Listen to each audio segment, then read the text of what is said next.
the mood.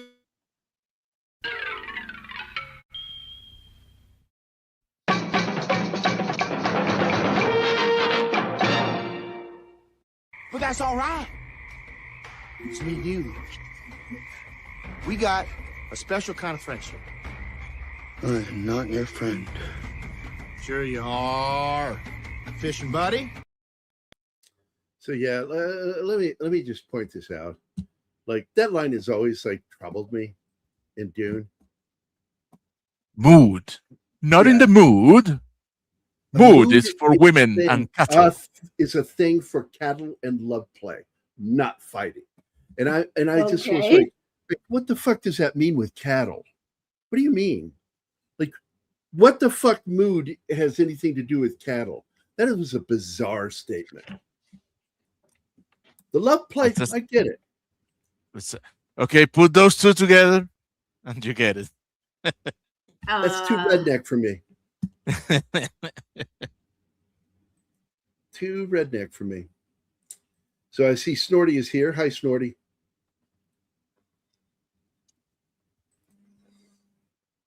Ugh. It may be too redneck for you, but not for Betsy. Oh, man. Betsy the prize cow. What? I have no idea what you're talking about. It's better for you.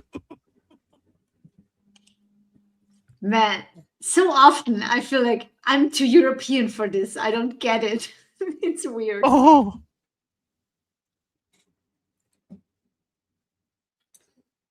Yeah, because.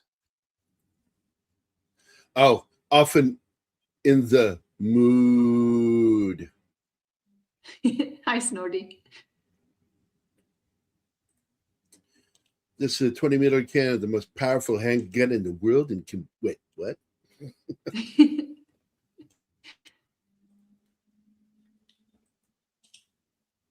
says we got 5 people watching right now. We just started. They usually trickle in.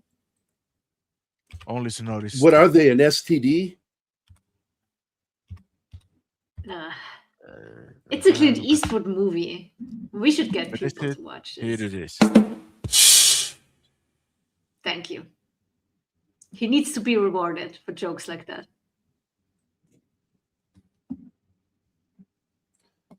Man, got a bad case of the dick trickle. Don't want to know.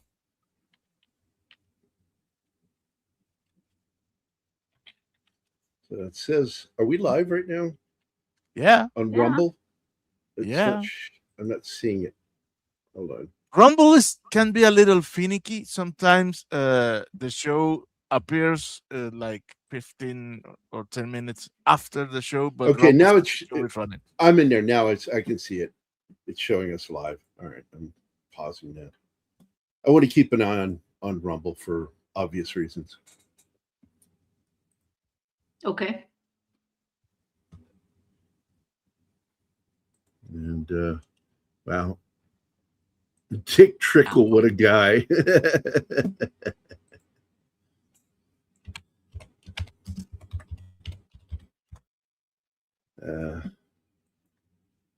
What a lot of people don't know is that's a real person, by the way.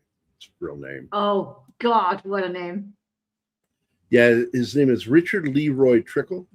He's part of NASCAR. And yeah, died in 2012, I think. Right what did his parents think when they named him? Well, first of all, his name was Richard Leroy Trickle. Oh, that knew. I knew. Some people don't know how to do the math. Going to end up. We just know some people don't think about it. There's a lot of parents out there that are oblivious to the dirtifying of names. Some do it on purpose. Yeah. My dad had a colleague, and their last name was Shu, as in shoe. And they got a baby. It was a boy, and they named him Dennis. So, tennis shoe, hello. Why are you doing that to your child? And they were serious about that. Everybody thought they were joking when they announced, but no, That's the kid's name. And I find that mean. That is Man, so that's just sad. mean. Right. I have 2 or 3 anecdotes that I won't say on air because you never know if the people involved Oh, are ever going I know. to- It's I know my guys don't give a fuck about what I'm doing here with you, so I'm safe. ah, By the, at the by the end way- of the show.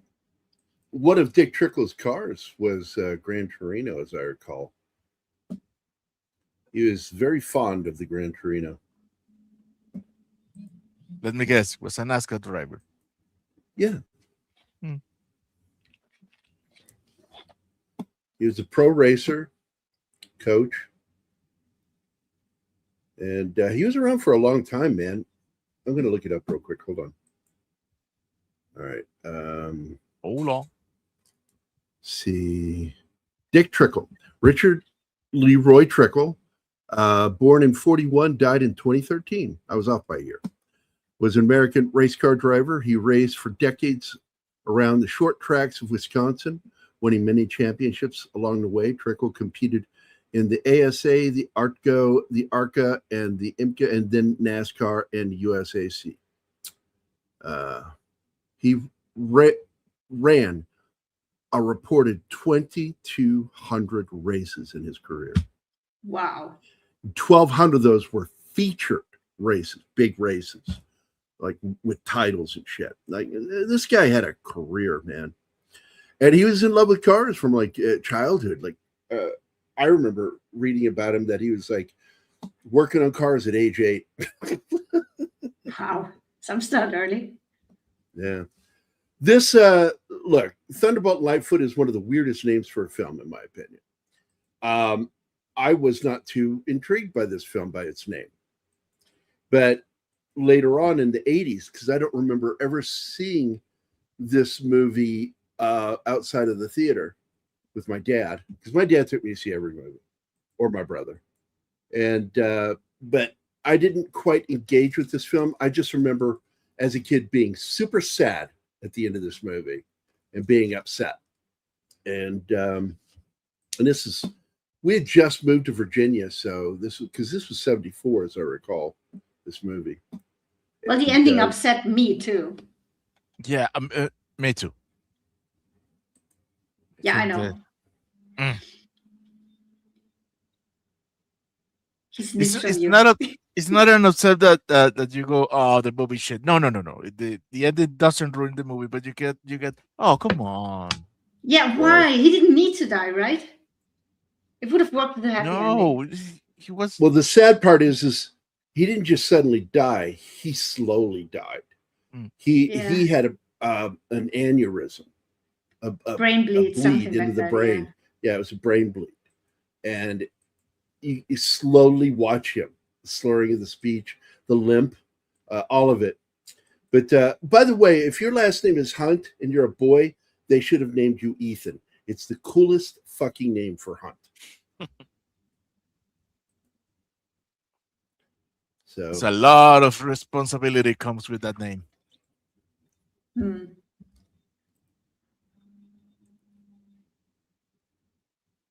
I saw the movie once and don't remember most of it. Oh, don't worry about it, Snorri. We won't talk about it.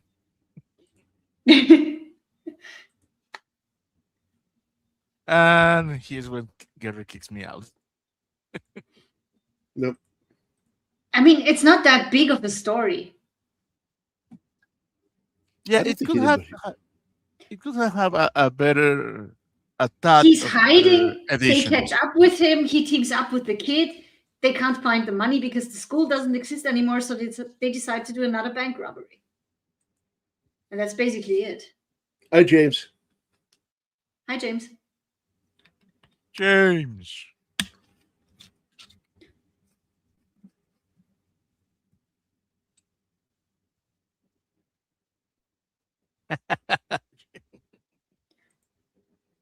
What I find really cool is that when he's hanging off of the car and then climbing in, that was Eastwood himself. No stuntman used in that scene. And that is cool.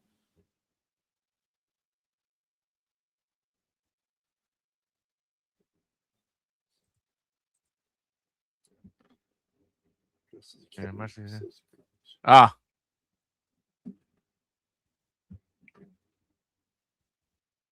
I haven't seen Back to the Future 3. It's a good one. It's not, look, I don't really like Back to the Future 2 or 3 as much as I like the first film, I don't. but I like do like the any of them. trilogy. I like the first one. I like that too. Good for you. I don't like them. Love the He's so car. I have a picky. model.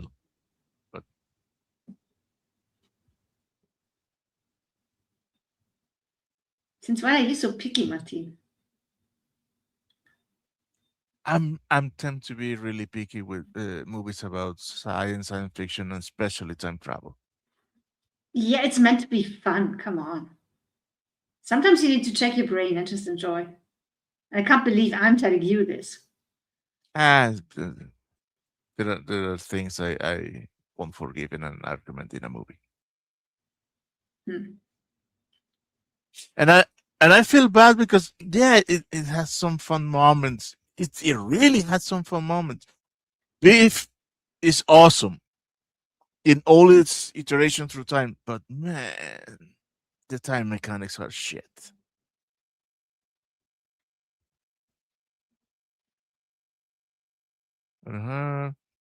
Eastwood was great in shape. Oh, in great shape back in the day. Yeah.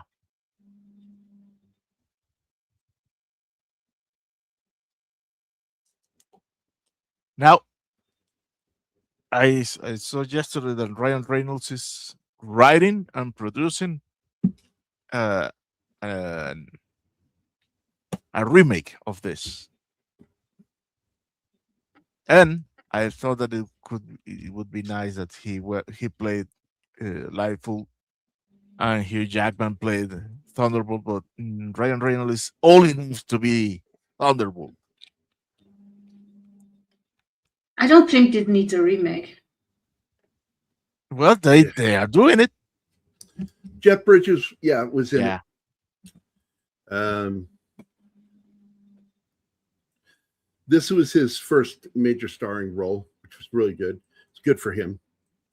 And the thing that was odd for him was the fact that he dresses up as a woman in it, and apparently it led to some really rough teasing from his dad and his brother Bo. Yeah, they gave him shit for that.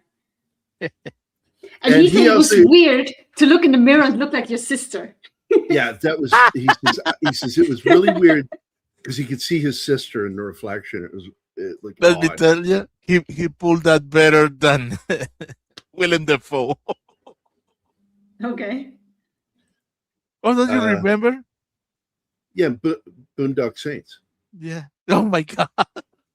The Man with No Name trilogy, A Fistful of Dollars for a Few Dollars More, the iconic finale, The Good, the Bad, and the Ugly, is what made Clint to be the star that he is.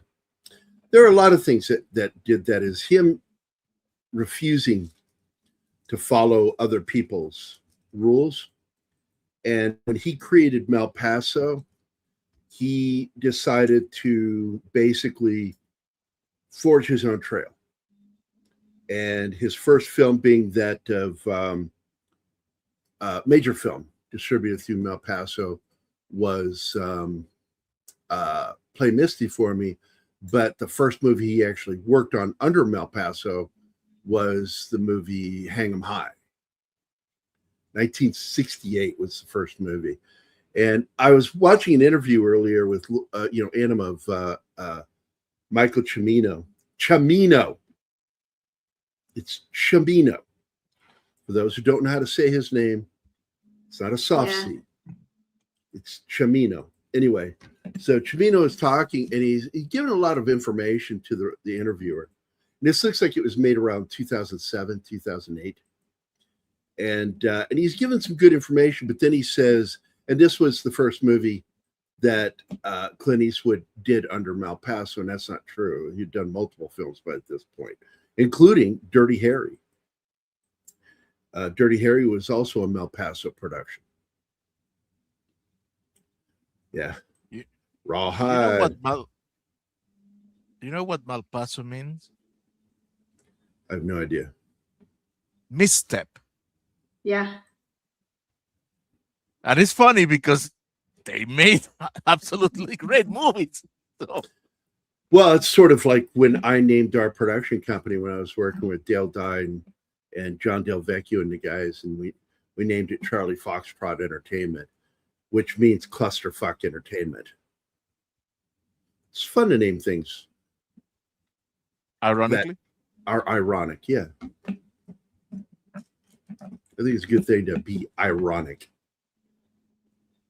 don't you think? Yeah, well, people say that song's not ironic. I said, the song itself is ironic. Yeah. The It song is, has yeah. no irony in it, which is what makes it ironic, because it's called ironic with no irony in it. It's just a bunch of crappy shit that happens, like bad luck, horrible timing. And that just proves what my point. That so many people out there don't even know what irony means. And the best example of irony is when you tell a joke where the punchline goes in a different direction than what the setup was. My favorite example of that is how many surrealist artists does it take to change a light bulb? None. No, not the answer. I don't know. I'm bad at these jokes. The goldfish. Oh, yeah. Fuck off with that. What's funny about that? I will never understand that. It's Because abstract. Yes.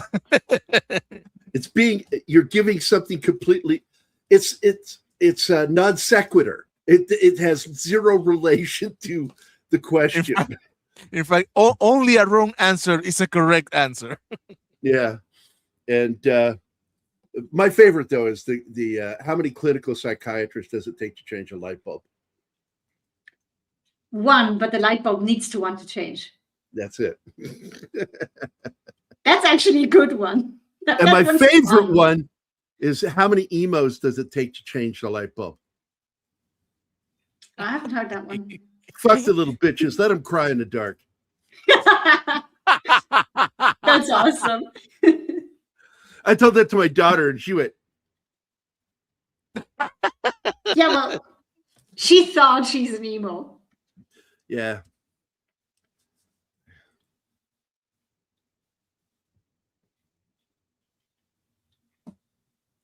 Yeah, we've talked ad nauseum about that movie on this channel. The musical Paint Your Wagon with Lee Marvin and fucking Clint Eastwood. Two guys you never, ever pictured being in a musical. And they're both in it. Yeah, that's weird. Did they sing? I guess they tried. I don't know. Lee Marvin talked in rhythm and key, if that's possible.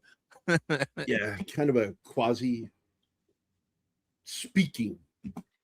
There's less rap and more speaking, spoken word. Like Let's Chastener's see, Charlie albums? Foxtrot. Look for a child. Happy Friday, everybody. God damn, it is Happy fucking Friday, John. It is Friday. It is totally. What is this? Sean Connery started as backing dancer in South Pacific. It's true. It's true. Well, he was also backing vocals, but he kind of tried to hide his voice. But the fact is, he's got a nice voice. I've heard him sing. Did he use a headpiece?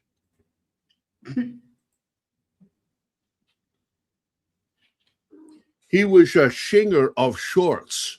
Did I say shorts or did I say sorts? Sean I Connery, don't it's know. hard to tell. It's hard to tell. Well, Gary for sure means shorts. With Sean Connery, I don't know. Josh was. Somebody needs a good smacking. God, shut up. We all know who's the schmacker. Yep. Here It is known. It has been seen on camera. Yeah. Oh my God. A shot for Suraj. Shite for- Oh boy. That What could was go good. I wrong? like that one. Perfect. Yeah, he loves to sling songs. Oh my God, I fucking love making Sean Connery jokes. It's great. So, Sad day when he died. Yes. without a doubt. Why are not we cloning him? Yeah. Like, if you're going to clone anybody, that's one person I would have highly recommended cloning. Yeah, him. Yeah, Number I 2 think would be Freddie Mercury. Oh, fuck yeah. Please. Now, there would be And a hell Chuck of a Norris. story. Somebody who cloned Sean Connery but wanted to make him woke. Oh my God. Oh, No. God. No, the universe would implode if you tried that. And then at the end of the story, he smacks somebody. And he's like, looks at his hand. He goes, that felt so natural. I have to do it again. Why have I never done this before?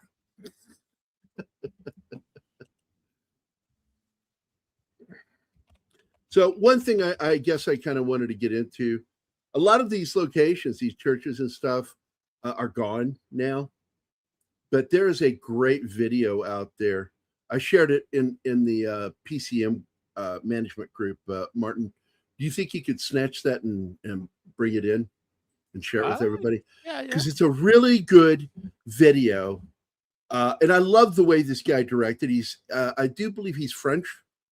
Yep, he's French. And Either French or French Canadian who didn't grow up speaking English. He is so much fun. And I've watched one of his previous films before, and I liked it. And I watched the new one that he did of this one, and it's really good. And I love how he, using Adobe After Effects, puts himself in the scene as Clint with Eastwood. them. Yeah, in position of Clint Eastwood in one shot, as Jeff Bridges in another shot, but then also is interacting with them in the background because he's on the actual location. I just fucking love the way he did that. It's so fucking cool because these places really still exist. But one of the cool ones, the river scene where you see them driving along the river, that actually is impossible because there is no physical access from on ground to that location for a car. A car can't get there. The video open. Do you want me to share the video or what? Yeah, share it in the chat and put the name of it in the video and share it with everybody because it's really, really a worthwhile video, guys, to watch. This is and he's getting all the camera angles right. He's not just shooting the location; he's getting the exact angle. It's brilliant. The exact camera angle is right, so he shoots it. And one that's cool is he shoots one scene that's here at this shot right here, where now the granary is still there. But he shoots it at exactly the same speed. And you could track, because it's split screen top to bottom. And he's tracking exactly the same. And I thought that's fucking cool that he did that. He puts a lot of work into these. So follow the guy. He's really good. You know, Keith has a twin brother, and he's a lot shorter. And that's because I believe that Keith ate a part of him while he was still in the womb. That's why he's so small. That's the very first thing I said to his brother. When I met him, I said, a twin isn't a clone, though. And he's really short. He's really short. And I looked at him. I looked at him, and I looked at Keith. I looked back at him, and I went, did Keith eat a little bit of you in the womb? And he just started laughing, like, what the fuck? James Jesse Presley, which became the character of Jesse Casapol in Full House. Oh, okay. The character Jesse. Gotcha. Uncle Jesse. There it is. Yeah, watch that. It's totally worth it. If you like going, because one of the things I want to do once Anima is here, I want to go on these little pilgrimages to film locations and go look at them. Because I've always wanted to do that. You know, another person that had a twin was Philip K. Dick. And he felt that he was haunted by his sister, dead sister, his whole life. Twins do have a connection that is not really explainable. What was the best line for the character of Nathan in the movie The Jerk? I haven't seen The Jerk. No. Chad, this is all on you. He is raised by a black family in the South. He's a little white guy. A white kid, white guy. And in the narration, the opening, a great opening for so many great movies. His was, I was born a poor black child. And he wasn't black, he's white. That also was a funny line in the movie Burglar with Whoopi Goldberg and Bobcat Goldthwait and John Goodman. And they arrest Bobcat Goldthwait. And he's like, sure, you know, like, you're just oppressing me because, you know, I'm a poor black man. You're trying to keep the black man down. And Goodman goes, you're white. And he goes, oh, sure, hold that against me too. That's a great fucking line. Bobcat was kind of a flash in the pan. He's only good for a couple of films. And then after that, he was too fucking weird. He eventually got kicked out of Hollywood for setting a chair on fire on The Tonight Show. In his mind, he thought it was going to be awesome. What? If you guys ever decide to do a week on Nicolas Cage or Sarah Jessica Parker, well, I was thinking about doing Sarah Jessica Parker, or was that actually, I was thinking about doing it about a famous racehorse. It's hard to tell because she looks like a horse. God damn it, you have to.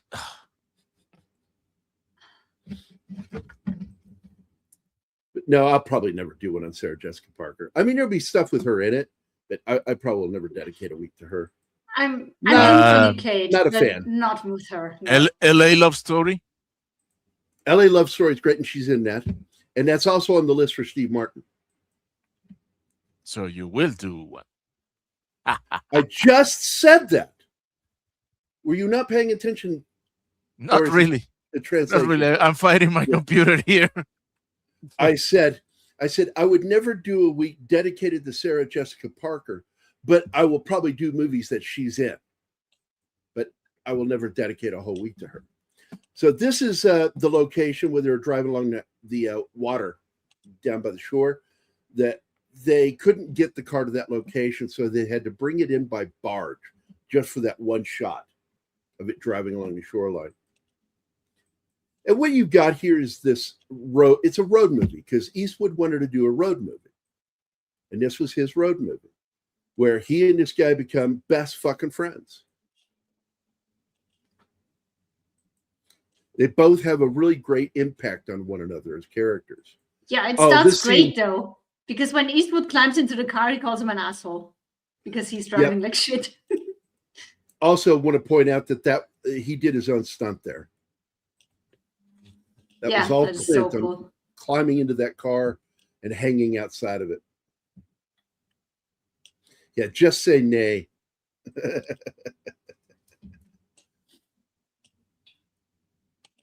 But I think Nicolas Cage is one of the actors I would want to do a week on because I love so many of his movies. Yeah, Vic Tayback has a bit in part in this.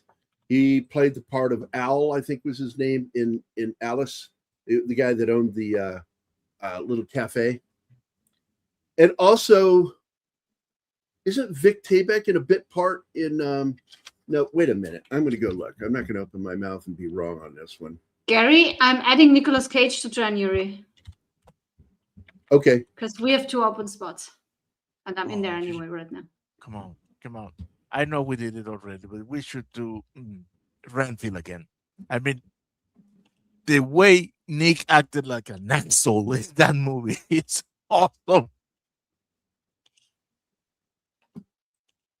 So not only was Vic in the movie, he was also in the TV series, Valis. Good actor, man.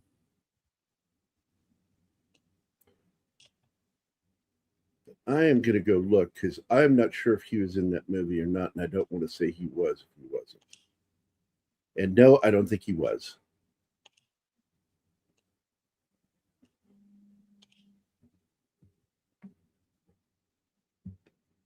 Oh, well, here's a fun little fucking movie. I don't know if anybody ever heard of a guy by the name of Patrick Dempsey, but he had he had a movie that came out when he was a kid called Loverboy, 1989. I actually enjoyed the crap out of that movie. It's fucking good, and Vic Tayback's in that one. Let's see. Why is this top? And we lost him early. He died like in 1990, man. The great Matt Martigan. What? What? What are you doing in chat? Come join us. That's true. Gary's not centered. Oh, I am if I sit right. Oh, you're leaning, you lazy shit. I've got my armrest here, and I'm kind of leaning on it, but I'll lean forward a little bit. Patrick Dempsey was also in the movie Can't Buy Me Love. I like that movie too. I got to be honest. But man, yeah, if you want to join us, buddy, good to see you, man. Please jump in. I ain't goggling lover. What? Oh, what? I'm not talking about the band. I'm not talking about the band. Nobody likes the band. Nobody straight likes the band. Oh, on, you son of a! I wasn't born when this was made, and I'm here. Come on. Don't be ageist. He is ageist. Yeah, really. Get over yourself. Just 1 year old when this thing came out. So I'm not that old. Gary, on the other hand, well. I was minus 11. Come on, man. Absolutely could not get away with it. Oh, man. He's afraid of movies that are older than him. He thinks that watching older movies will make him travel in time. Yeah. Matt, I just sent you a link via X on your DMs. If you can, jump in. Yeah, we'd love to just see you. Just drop in to say hi to us. Doesn't matter whether you've seen the movie or not. Just come hang out. Yeah. We rarely talk about the movie anyway. We mention it a couple of times, but yeah. Yeah, and like you said, John, you definitely could not make that. Well, you couldn't have made it over the last 10 years. But I think we're getting to a point where you can make movies like that again. Well, look, the studio system died in the 70s. The last studio film was Papillon with Steve McQueen and Dustin Hoffman. And it's a classic. What is up, man? Yay! What's happening? How you doing, brother? Yeah, well, I was in the middle of typing my joke, but I was like, fuck it, I'll save it until I come on. Thunderbolt and Lightning Foot. What is it? Thunderbolt and Lightfoot. Rabbit Foot? Lightfoot? That sounds like a Native American tale, like the one from the Wolverine. You know, when she's like I thought it was a Wolverine. Western at first. So Cuckoo got screwed. Yeah, the moon got jealous of the Wolverine's lover or some shit. You remember the movie Wolverine? Yeah. Now, Mad, wait a second. Martin, tell him that news again about the potential remake. Oh, yeah. Ryan Reynolds is working on the remaking this movie. He's even one of the writers. And one of the rumors is that he might be having a huge Ackman. No. That is not a rumor. That was we're saying it's a rumor. Stop arguing. It's a rumor. Now, okay. We're officially rumoring it. We're rumoring it. I mean, they gotta start somewhere. I've heard. If no one started rumors, we would just believe everything because everything would be the truth. Come on. That's right. Somebody has to start these things. Yeah, you got to believe in bullshit every once in a while, right, buddy? Also, that would have been more exciting about the Ryan Reynolds doing the remake if it wasn't current day Ryan Reynolds. I feel as though he's okay to go back. We're keeping Ryan Gosling because that dude is a treasure, but we're going to give back shit, dude. Ryan Reynolds. I'm getting ready to introduce Anima to the movie Drive, and she just saw the elevator Oh scene. my god. She saw the elevator scene, and she was like, "Oh my god, that's too violent." And I went, "That's the thing about this character is once he goes." Oh man, he I thought goes. that was her that said it. That was you? Fucking No. dead on impersonation, bro. All right, I'm out. I'm going to leave and leave you guys to it. I don't need this. You need this abuse, honey. Man, the timing on Fuck that was so off. great.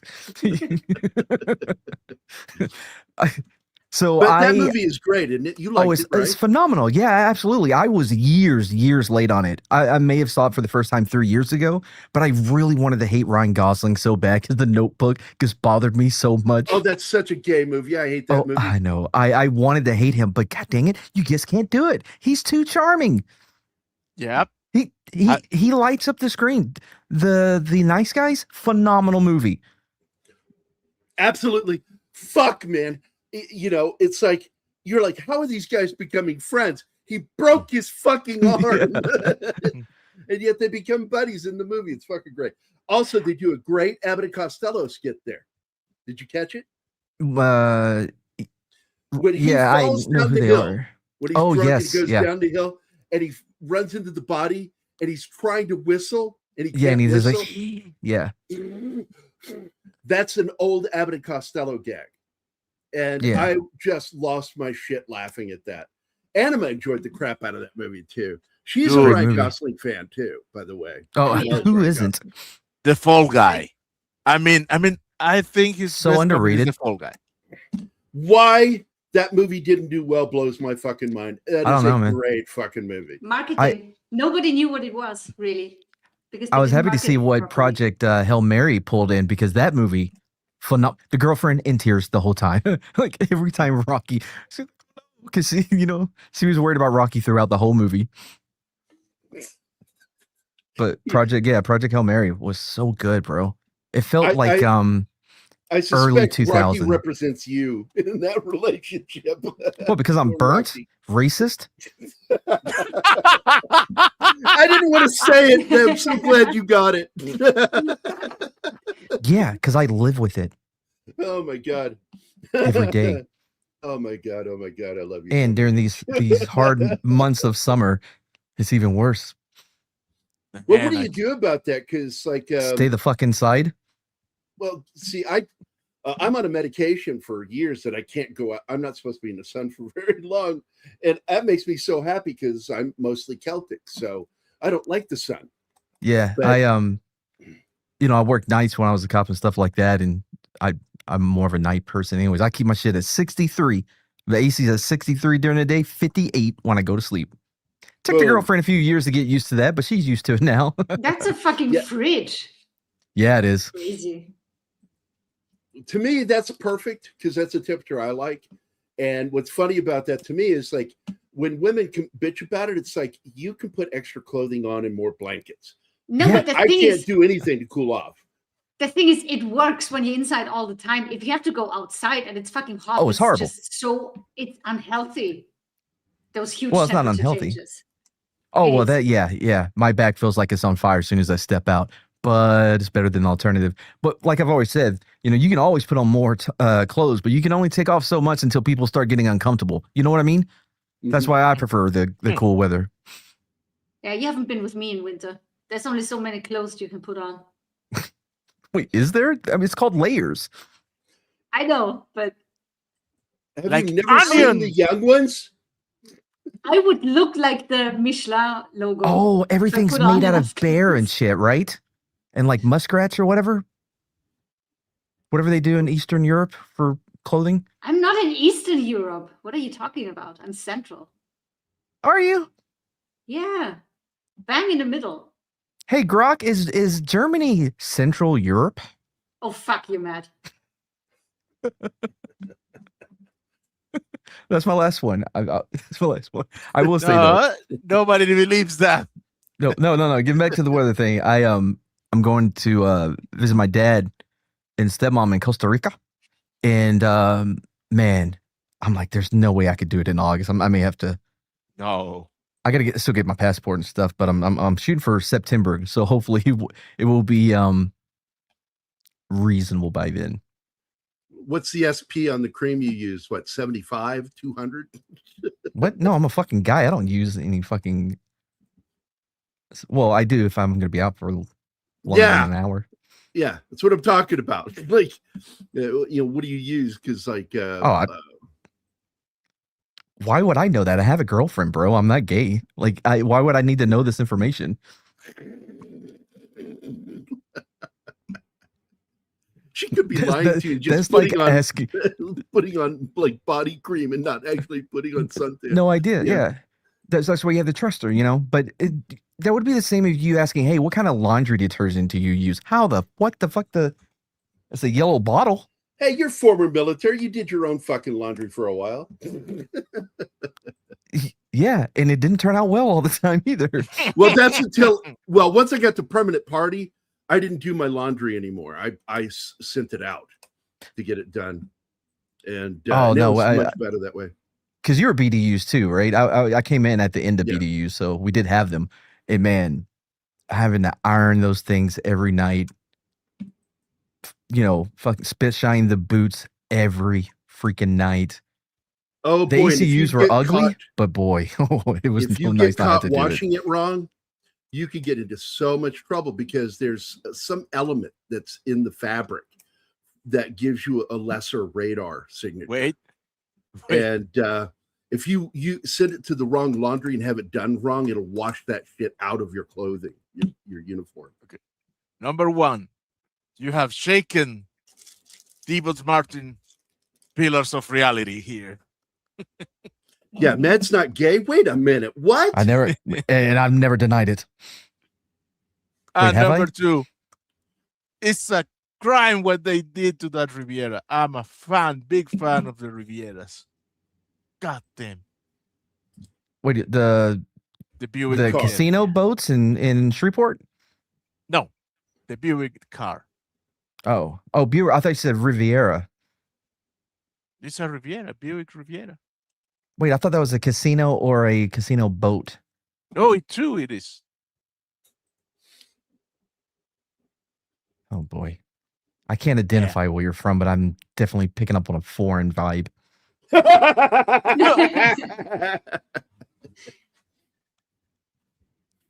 He's Mexican. What? I swear to Christ, I thought he was Austrian. No, he's from Venezuela, but he lives in Mexico. What did I say now? You're being Why racist. you guys get mad at me? Wait, you said Don't he's from say racist Venezuela? shit then. Yeah, Venezuela. Wait. You have to give it to him. He's not racist. He's multi-racist. Yeah, Which is I know. almost non-racist, so it's okay. I'm Hispanic by divorce. Everyone knows this. It's a real thing. What? Okay. Oh man. I was I was at the hospital when I was a cop. I forgot what it was, some fight, some dumb shit. Anyways, and I'm out in my car just filling out the paperwork real quick before I took off. And these ladies came up and they started complaining about some parking issue or whatever. And she goes, oh, never mind. You wouldn't care. You're white. I'm like, excuse me, ma'am. And at the time I was married, I am Hispanic by marriage. And then she starts speaking to me in Spanish. Like, no. You misunderstood. I still have to call my aunt. Hang on. Her aunt to order burritos. Let me see if she's up right now. Hang on. I can't do the Spanish. One of my best friends is my brother is a former cop. He apparently stopped being a cop last year. And 20 years he put in. And his name is Carrasco. He is Mexican. But he was born here. Well, he's actually born in Germany on a military base, and then grew up in the States. And he was raised by two naturalized Mexican citizens who became American citizens. And all of his family is from Mexico, and he speaks no Spanish. So whenever family comes, he has to have our mutual best friend, Robert, translate for him. And when I found out about this in front of his entire family, I said, quote, end quote, "You are the worst beaner I have ever known." It cracked his family up that I said that. And he goes, what? I said, your family is from Mexico and you were raised in that and learned no Spanish. You have to rely on your white German friend to translate Espanol for you. You should be ashamed. And his parents love that. They're great. They're good people, although weird because they're Jehovah's Witnesses, which is one of the third weirdest religion I've ever seen. I'm not Hispanic, but I've eaten a taco or two. Okay, Snorty. So I'm looking at it because we were talking about the temperatures in Costa Rica, and I gotta ask where they're specifically at because it doesn't look too bad. The humidity is going to be a some bitch, but I mean, I'm used to it. I'm not used to it. I don't like it, but it's something I've dealt with for a long time. Yeah. So daytime highs 80 to 90 in the coastal area, then 75, 82 central, 70 to 80 in the highlands. God, I'm hoping they're in the highlands. What got them to move down there? My dad has Parkinson's, and he just wanted to, and he's older, and he just wanted to live out what he has left there. No, I like that. That's a good idea. Yeah, they got out right before COVID. How is the dollar value down there? Or do you Hey, know? Grok, how's the dollar value in Costa Rica? Well, it's usually a good reason to move to certain countries because the dollar value is high. And so you can live like a king in certain countries. They had to jump through a lot of hoops to be able to do there because they don't just let you. It's not like America. They have rules and shit about people coming to their country. Yeah, like, Dude, don't even start. You know how many hoops America has you jump through? It's ridiculous.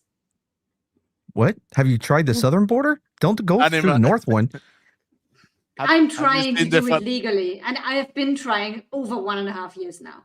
Have you seen the Family Guy meme about the color chart for measuring the graveness of your infraction? Well, they are using that to you. No, you're too white. You cannot get in.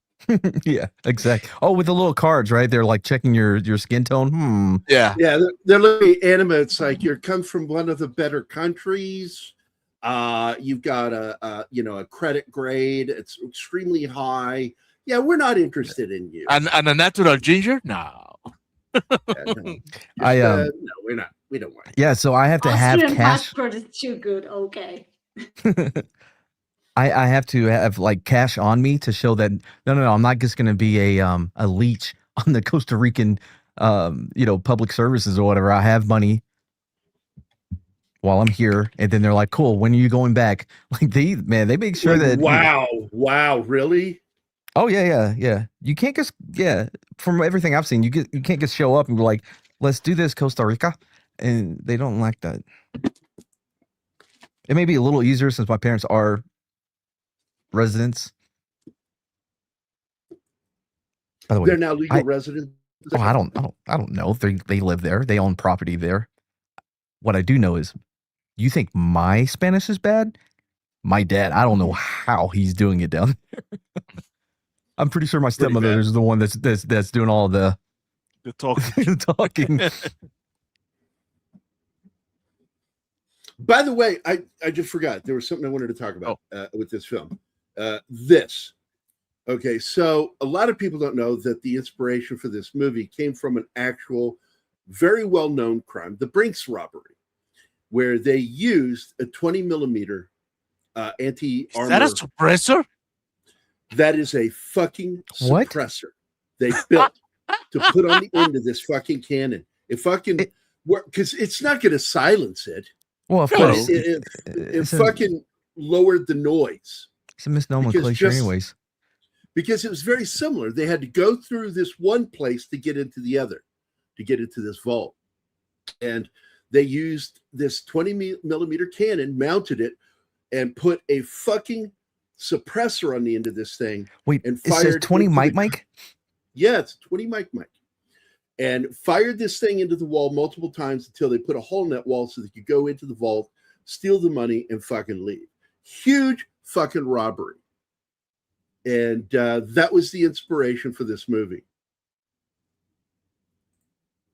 And a lot of people don't know that this movie was inspired by the Brinks robbery. Did they get away with it? No. One guy got caught and he basically gave everybody up. Oh, Dude, one of the best episodes, it may not have been called History Interrupted, it may have still been Matapaps, but we talked about the Falcon and the Snowman. What a great story that is. It's a crazy story. Did you ever see the Sean Penn? Was it Sean Penn did the Sean Falcon Penn and what's his name? Timothy Hutton. Yeah. Film. I never saw the movie. Oh yeah, I saw it when it came out. Yeah, I wasn't alive. I think Kentucky Ballistic has a 1 or 2 episodes or 2 videos dedicated to that gun. What? Kentucky Ballistic. What about YouTube Kentucky? channel, the Gun Toner? Oh, I think the channel. Okay. They have videos on this gun specifically. Oh yeah. Nice. You know what? I tried to watch. I watched it. Well, I didn't make it to the end. Was that Fuse movie? I was really interested in.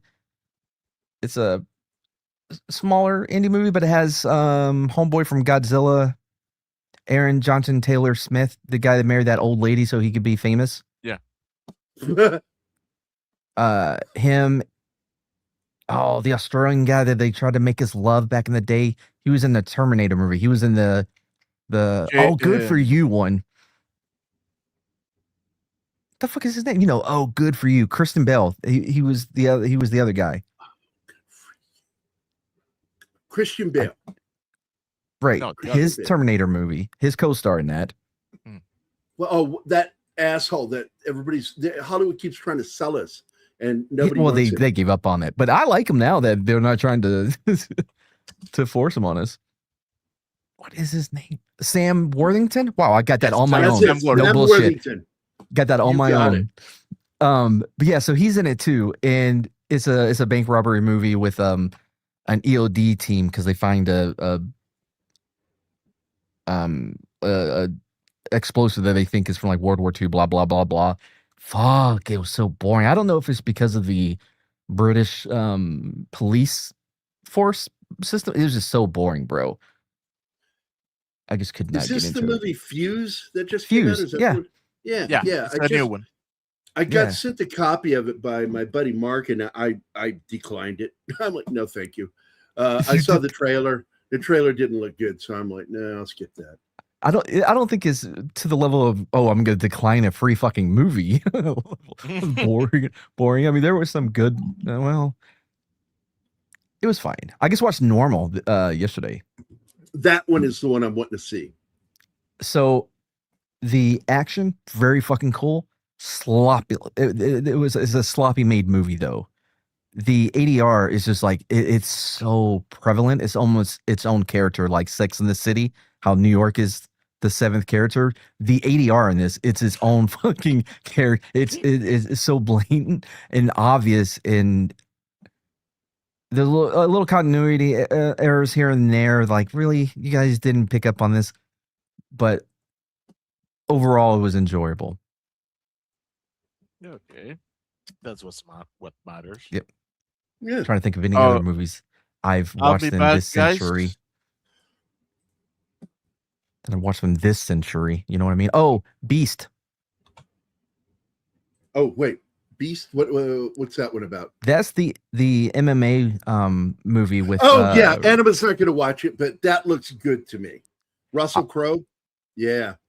Here's what I'll say, because I don't want to spoil anything. I try not to all the time, but here's what I'll say. If you've ever seen any type of sports movie, specifically combat sports, boxing, what have you, you'll know every fucking beat of this movie. I mean, every one. You're like, okay, this is what's gonna happen. You know what I mean? It plays it so fucking safe with the story. It still works because it's a good story. It's a you know what I mean? It's a film, classic story, right? Yeah. However, I'm gonna have to go back and watch it a couple more times. It may be my favorite depiction of MMA in a movie. Better than The Warrior. I need to go back and watch it. Which is a good movie too. Oh, I like that absolutely. movie. The thing I love about the fight choreography is that it one not of overabundance of shaky cam, which fucking Annoying. what's his Snodgrass with his fucking Jason Bourne ruined films for 20 years because of his fucking shaky cam bullshit. Well, Ridley started that shit with the movie G.I. Jane. Oh shaky no. cam. Not even close to what Snodgrass did with Born Identity or Supremacy, whatever it was, when he's like, ooh, what if I just jerk it around like this while we try to film? Yeah. But it ruined films. That's when it really took off. He definitely didn't invent it, but he's responsible for the popularity of it for such a long time. Anyway, but Beast, though, the fighting, there's a lot of shaky cam, and I think it's actually a really good blend of technical prowess and technical knowledge, because I think the guy that is the star, he's definitely some ex MMA fighter, because he has the wrestler ears, the cauliflower ears, right? Mhm. So he knows what he's doing, but it was cinematic as well, so it was exaggerated enough to make it far more interesting for normies that don't watch a lot of UFC, while keeping it grounded in reality. I really appreciated it. Yeah, I'm looking forward to seeing that one. By the way, we just saw a guy sitting in the back seat of the car here. He's the guy on the left with the tie on. That's Jeffrey Lewis, Juliette Lewis's father. Unbeknownst to me, until his death, I had no idea that he raised her in Scientology. That's crazy. But great fucking actor. Met Clint Eastwood early in his career, and I do believe it was High Plains Drifter. It was the first movie they did together. And they worked together for many, many, many years, including the two Any Which Way But Loose and Every Which Way, or Every Which Way But Loose and Any Which Way You Can, the sequel. They just enjoyed each other's company on these films. Good fucking actor. Also, one of the scariest roles ever on television. He plays the groundskeeper in the movie, miniseries, but it's technically just a 2-part movie, Salem's Lot. I saw the remake. The remake was horrible. I couldn't Parts stand is not as serious. We've been there. It didn't bother me as much. I had so many problems with some of the logic issues within it, but like there were certain things I really liked, and then there were things I really fucking hated about it. And one of them was, they don't even like show us the kid's parents, the main hero, the kid, the black kid. Like his parents are hardly in the film, and they're essential in the story. They're essential in the story, and they're hardly in the film, and that pissed me off. So you found it less believable that the black kid's dad wasn't around? Is that what you're saying? That was your problem with it? The opinions that have just been given are not those of Pop Culture Minefield, nor of any rational thinking human being. Probably a good time to throw in that I'm also step black. My stepdad was black, so I'm black adjacent. Oh God! So hey, my nephew's black. A lot of cover. My nephew's there you black. Go. Yeah, black adjacent. Yeah. Well, I mean, you're an uncle. I don't know if it's the same, but yeah, man. You know what? Try it now. Just drop a couple in words and see how it goes. See how it goes. Yeah. Sometimes you got to test your adjacentness to see how close you are. Am I hard R or am I just A? Nope, neither one. Found that out quick. Okay. Do you watch any of Tom Segura's shit, like his new show on Netflix, Bad Thoughts? I think I watched some of that. The new season has one where a guy becomes a little too comfortable around his black friends. And it's fucking hilarious. And that's funny. I can see that happening. Yeah. I've known a couple of guys like hilarious.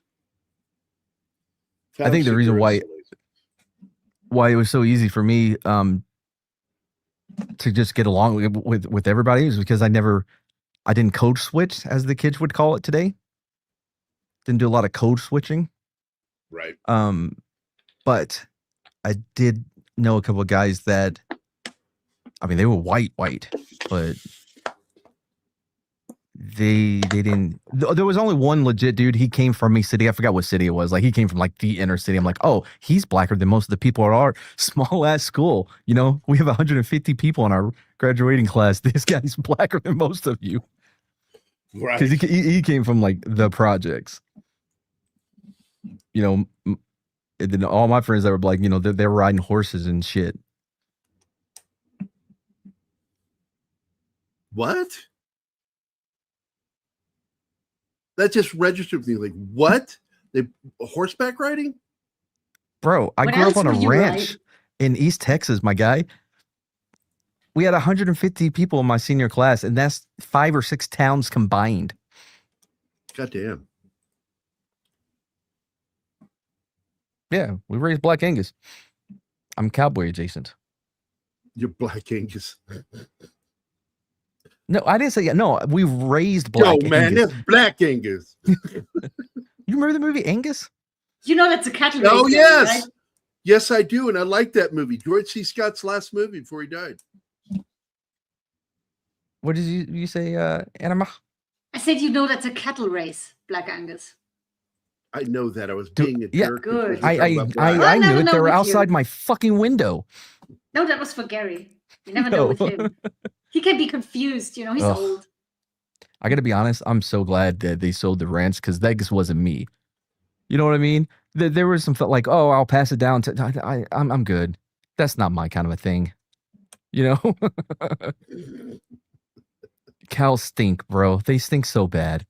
No. Look, man, there's nothing worse than summer cow manure collected in a barn that is starting to go sour.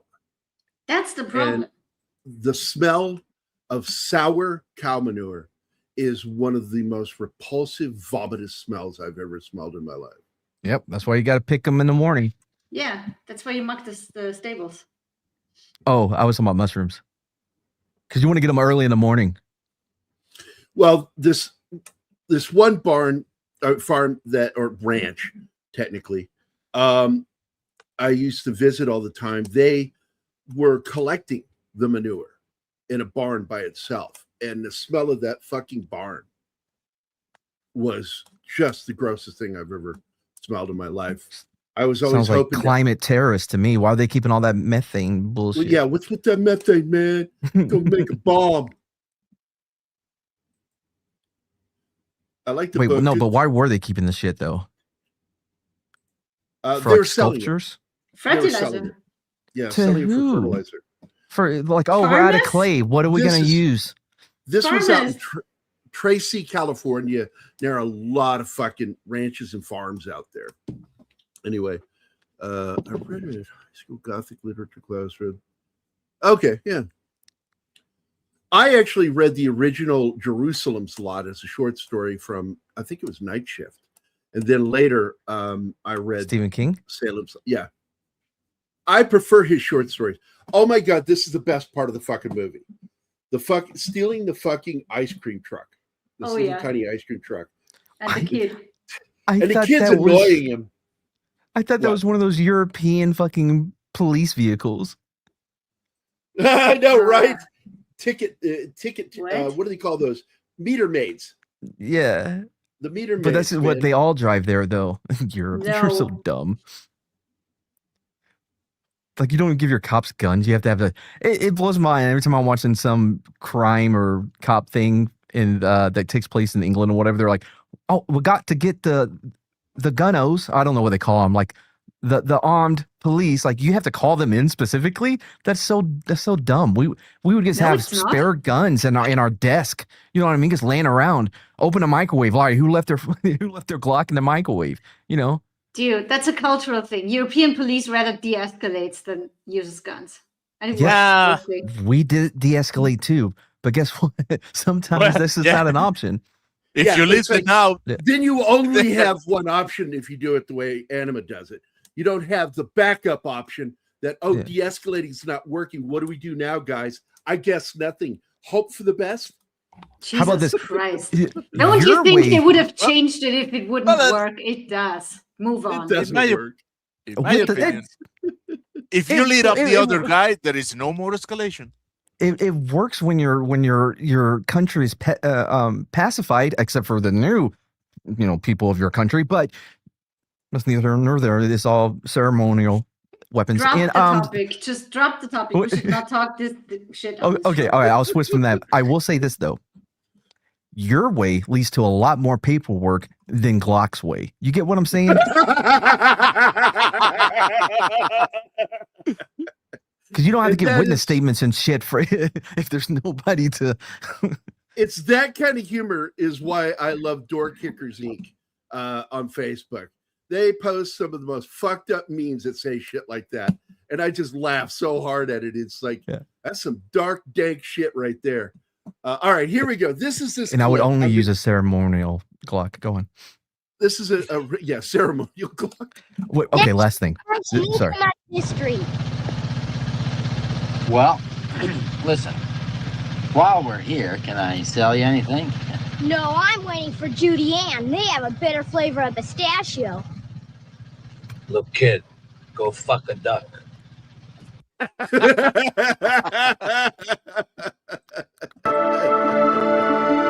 All right. One last thing before I get out of here, so y'all can talk about your thunderbolts and light feet. One night I'm working, I'm on patrol, and some security guards somewhere. There was some vehicle was weird, acting weird, and they stopped him, and they thought they were drunk, right? So I get there, I'm like, "What's up?" And this security guard's like, "Hey man, just to let you know, I don't think they speak English." Not a problem, dude. Glock is an international language. I got this. Now I thought that was fucking hilarious, and as soon as I said, I'm like, "Oh fuck, let me write that down. That was really good." However, the security guard did not appreciate my humor at all. That makes it funnier to me. Yeah, no. As soon as I got back, Sergeant Davis, sorry, he was my sergeant, but he was desk lieutenant here. He's like mad because that's my name, so that's what he called me. He's like, "Man, get your ass in here. What was this bullshit you talking about? Glock speaking to people? You're making it go rat tat tat tat." It's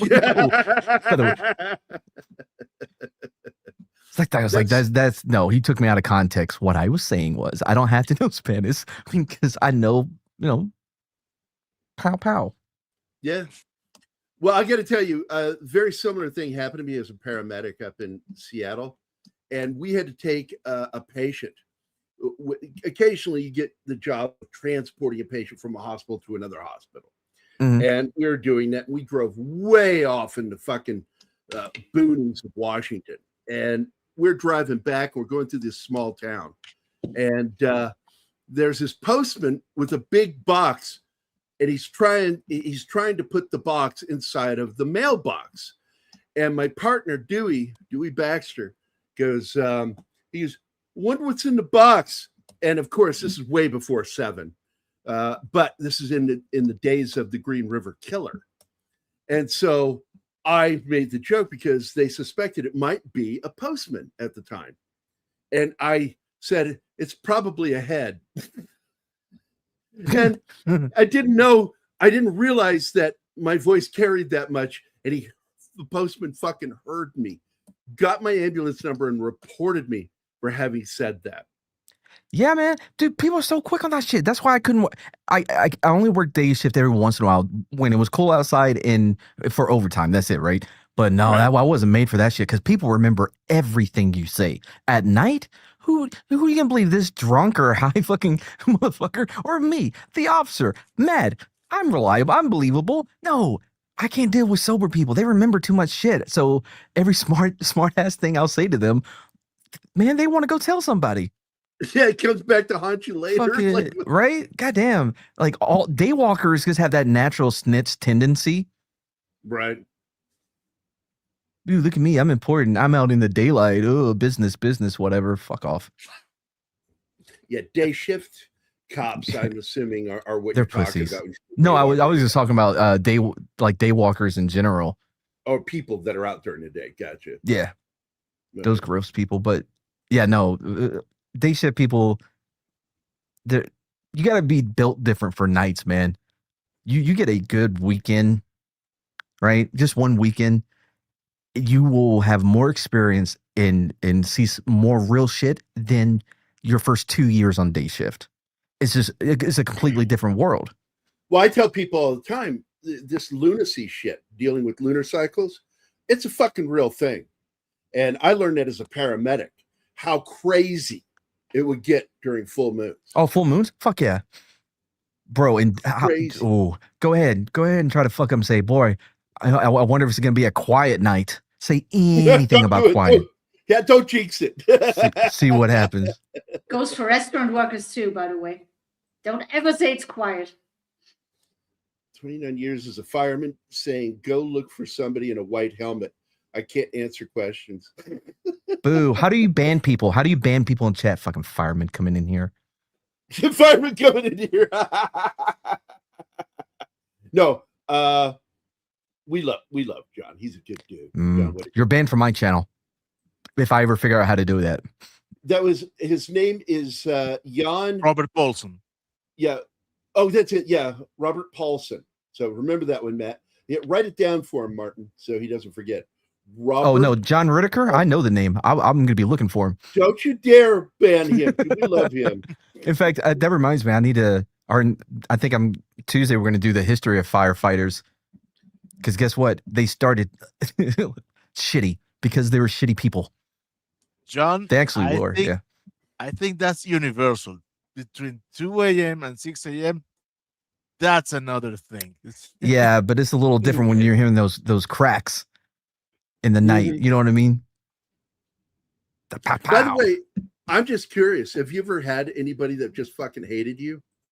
Yes. Have you ever talked to me more than 5 minutes? There's plenty of people who you're like one of my favorite people, so I call bullshit on that. Listen, I'm not saying. Oh, it's a minority of people who don't like me, and you know what? I'm better. You know, it's better the for same them. Here. Very look, we have our steady crowd that hangs out with us. We look at these guys like family. We're doing this show primarily just to talk to these assholes in the chat. We love them so much. By the way, how this is another racist comment. How dare you? Why would I want to be a firefighter when I am a burn victim? Oh my God. You know what I thought about? After I medically retired, my first thought was like, man, what's going to be my next career choice? Something fire related. Fire. Fire related. I don't know. I don't know Chinese, so I can't work at PF Chang's or wherever they do the flippity flip. Benihana's can't do that place. Fire. Oh, firefighters. That's what. Come on. Hey, I got to show you something here. Give me a second. I got to do a thing here to scrub the name off of this because I don't want to slag on the guy. And I think he's got problems. But I have been very tolerant with this guy for a while when I probably shouldn't be. And but that's because, you know, I've been on the short end of the stick with a lot of people that I thought were unfair with me in our relationships. But this guy, there we go. All right, I'm going to pull this shit up now. Media, add, file. This guy posted this on my fucking page on X. And I shit you not, man. I looked at that. I started laughing. Okay. Because I'm like, what the fuck are you saying? I wish you the worst, an imbecile and a ruthless American like you deserves, and fully regret spending time with you. That's the only part of the sentence I understand is the last one. My first response would be, first of all, if you want to try to if you want to try to insult an American, at least learn our fucking language before you do. Ask Grok, hey Grok, what can I say in American to be cool? Don't do this shit. Well, he was a major follower, and he was in our channel all the time. And eventually, Martin and I banned him because he was talking shit to some of our other shows. Like the Chief does our Tuesday show, and he's getting angry because the Chief doesn't respond to him. Well, the Chief doesn't read the chat. He's there to talk about facts of law enforcement, you know, and he's not there to fucking placate you. And he would leave the nastiest fucking things. And I'm like, dude, stop it. And finally, I had to ban him, but he was still over on Rumble. And so he'd show up, and he was, also on Twitter. And we'd talk every once in a while, and he was really nice over there. But boy, oh boy, I said something this week because he posted that yesterday. And I'm like, what the fuck did I say that fucking tweaked his fucking engine hat. Like, what the fuck did I say? And then I thought, well, maybe he's just pissed about Trump. And he knows I'm a Trump supporter. So I don't know. I'll say this. He's European. What would he care, though? Go ahead. I mean, Mark. I'm going to be honest. If you ever look at Twitter, apparently they care a lot about what happens in American politics, although they should, because we basically are the world. But you know what I mean? No, like, you're you not. guys wouldn't even exist without us. No, the thing is, Jesus what Christ, what happens in your politics tend to spill out. Consequences of It that does. Yeah. tend to spill out. As they should. World police, hello? Yeah. World police. Somebody has to step up. America. I was, America. Fuck yeah. Gary, if you think way back when first starting out, right? There was a particular person who I called out almost instantly. I'm like, oh, this motherfucker here. No, sir. But nobody wanted to listen to me. And he ran around all the little circle talking shit. That's why, oh boy, I got kneecap from that motherfucker. He just kept running his mouth. But then one day, Gary, you were there, and a couple of other people called me into a meeting in a backstage. You're like, yo, what's up with this guy? I'm like, been fucking trying to tell y'all. You know what I'm talking about? Am I going to put it in a private chat? Put it in private chat because I think It's going to I be know funny who if you're you talking- weren't even there. I think I know who you're talking about, and I do remember that shit. Yep. Yeah, That's what I right. thought it was. That's He's still a friend of mine, but yeah, you two exploded. no. He exploded.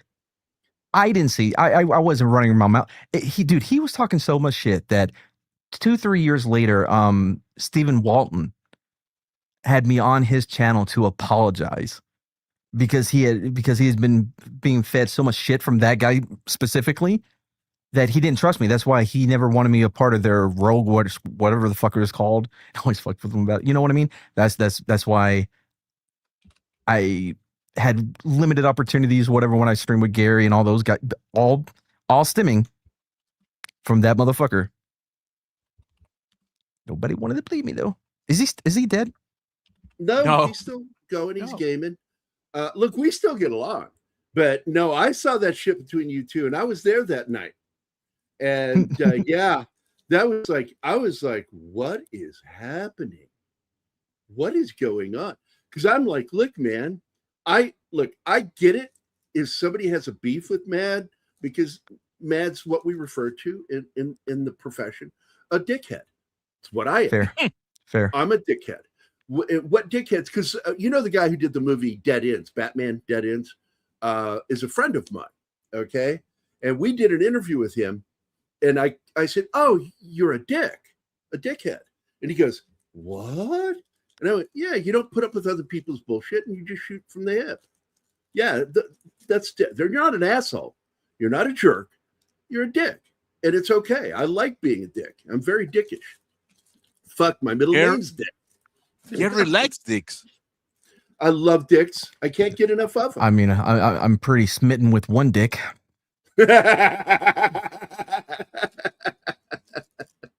And thank God it was the one part that wasn't burned. No, it wasn't. I knew a guy that had a skin graft put on his cock. Oh shit! Fuck you. Yeah. Really? So it wasn't from a fire. Check this out, right? So he's deployed. He wasn't my unit. I met him, later on through the Wounded Warrior, all that bulls. Fuck those guys too. Fucking Wounded Warrior Project. Fucking anyway. Don't get me down that road. But anyway, so this guy, he went to go take a shower, right, in one of the shower trailer things, and he checked the water. He's like, oh, that's kind of cold or whatever. So he went to turn on the heater. No. That wasn't grounded. Fucking shot out the side of his thigh, the inner thigh, and like burnt his dick and shit. So he's just fucking with him. Like, well, I mean, at least your wife, it's like ribbed. You don't have to put anything on. It's already ready. It's already ribbed. Oh my God, dude. You know what I mean? Like, hey, baby, it's ribbed for your pleasure. Yeah. The glass is always half full. It looks like a Klingon's forehead. Does it look like a Klingon's forehead? But oh my God, that kind of reminds me of that joke, and where the guy says, "Yeah, my buddy, his kid was born without eyelids," and he came to What? me. He said, "Oh man, I know that you were one of those people that didn't get circumcised as a kid, and what we're told by the surgeon is that the foreskin on the human male penis is the only thing that comes close to the soft texture of the skin on the eyeball. And we were just coming to you because you're my brother. We served together, man. We fought in war together. That you would consider donating your foreskin for my son so he can have eyelids." And he How says, did he know you were a Gentile? And yeah, showering together. And so, he goes, "Yeah, of course, brother, I'll give anything." So he goes and has the surgery to be circumcised, gives the skin. And later when he's in recovery, he looks up and he goes, "How did the graft go? Did it work with your son?" He says, "It's working perfectly, man." He's a little cockeyed. Oh, wow. That was a long walk, but I think it was worth it. It's a grease man joke. That was where I heard that. You remember DC 101, the big rock station out of Washington, D.C.? He was the one who replaced Howard Stern after he got shit canned. And he told that joke. And it was funny as shit. Read this comment there. Be a while before I steam up. That's good. So when you first said the whole foreskin is the closest thing to eyelids or whatever, right. I immediately started going like, okay, so there's a docking joke here, right? So the guy would have to be missing an eyeball, but still have the eyelids, so it would count as docking. Docking. That's where I immediately went down that road. It's docking, right? Like, oh, blink me harder. Oh God. Why do y'all let me on here? Yeah, it's like I don't know, but every time your kid squeezes his eyes, I ejaculate. Whoa, what? Man, Gary, I know the line. I go to that line. I flirt with the line. I tickle the taint of the line. I go for the line. Over the line. All in raw. You're like, I've had the penicillin shots before. They're not that bad. I'm going in. I've never had them. When I was in the Army, hurt. you got to get the 21 gun salute. You got to get those shots, right? Before you can be deployed. Yeah. And so I go in there and I'm like, I'm allergic to penicillin. So I get to walk and stand at the end of the line as they're coming out, like going, I'm like going, I didn't feel that. I didn't feel that because you got to rub that thing. It's a golf ball. You got to rub that thing in.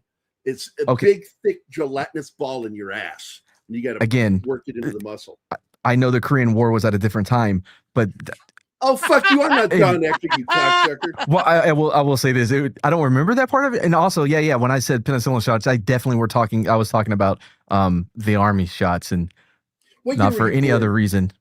But let's say that there was another reason why I had to get them. So it's in your hip, bro. And you got it, dude, twice. You got to go back for a second. And dude, trying to sit down. Oh man, it sucks.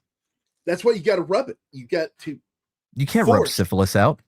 No, you got to rub the penicillin in because it sits there. And if you leave it too long, it'll crystallize. I took so much ibuprofen. I was like, come on, this is going to work. I tried running, sweating it out. What the fuck is wrong with you? What? It worked with herpes. It worked with herpes. What's the difference between herpes and love? Herpes is forever. Herpes is forever.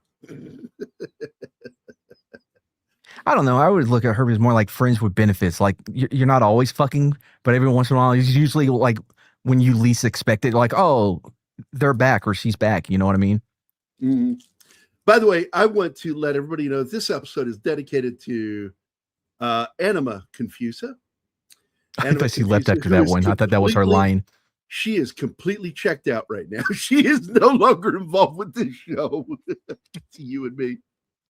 I feel like I said a lot of relatable things that anybody can relate to. Oh my God. You do your Broman thing. I don't care.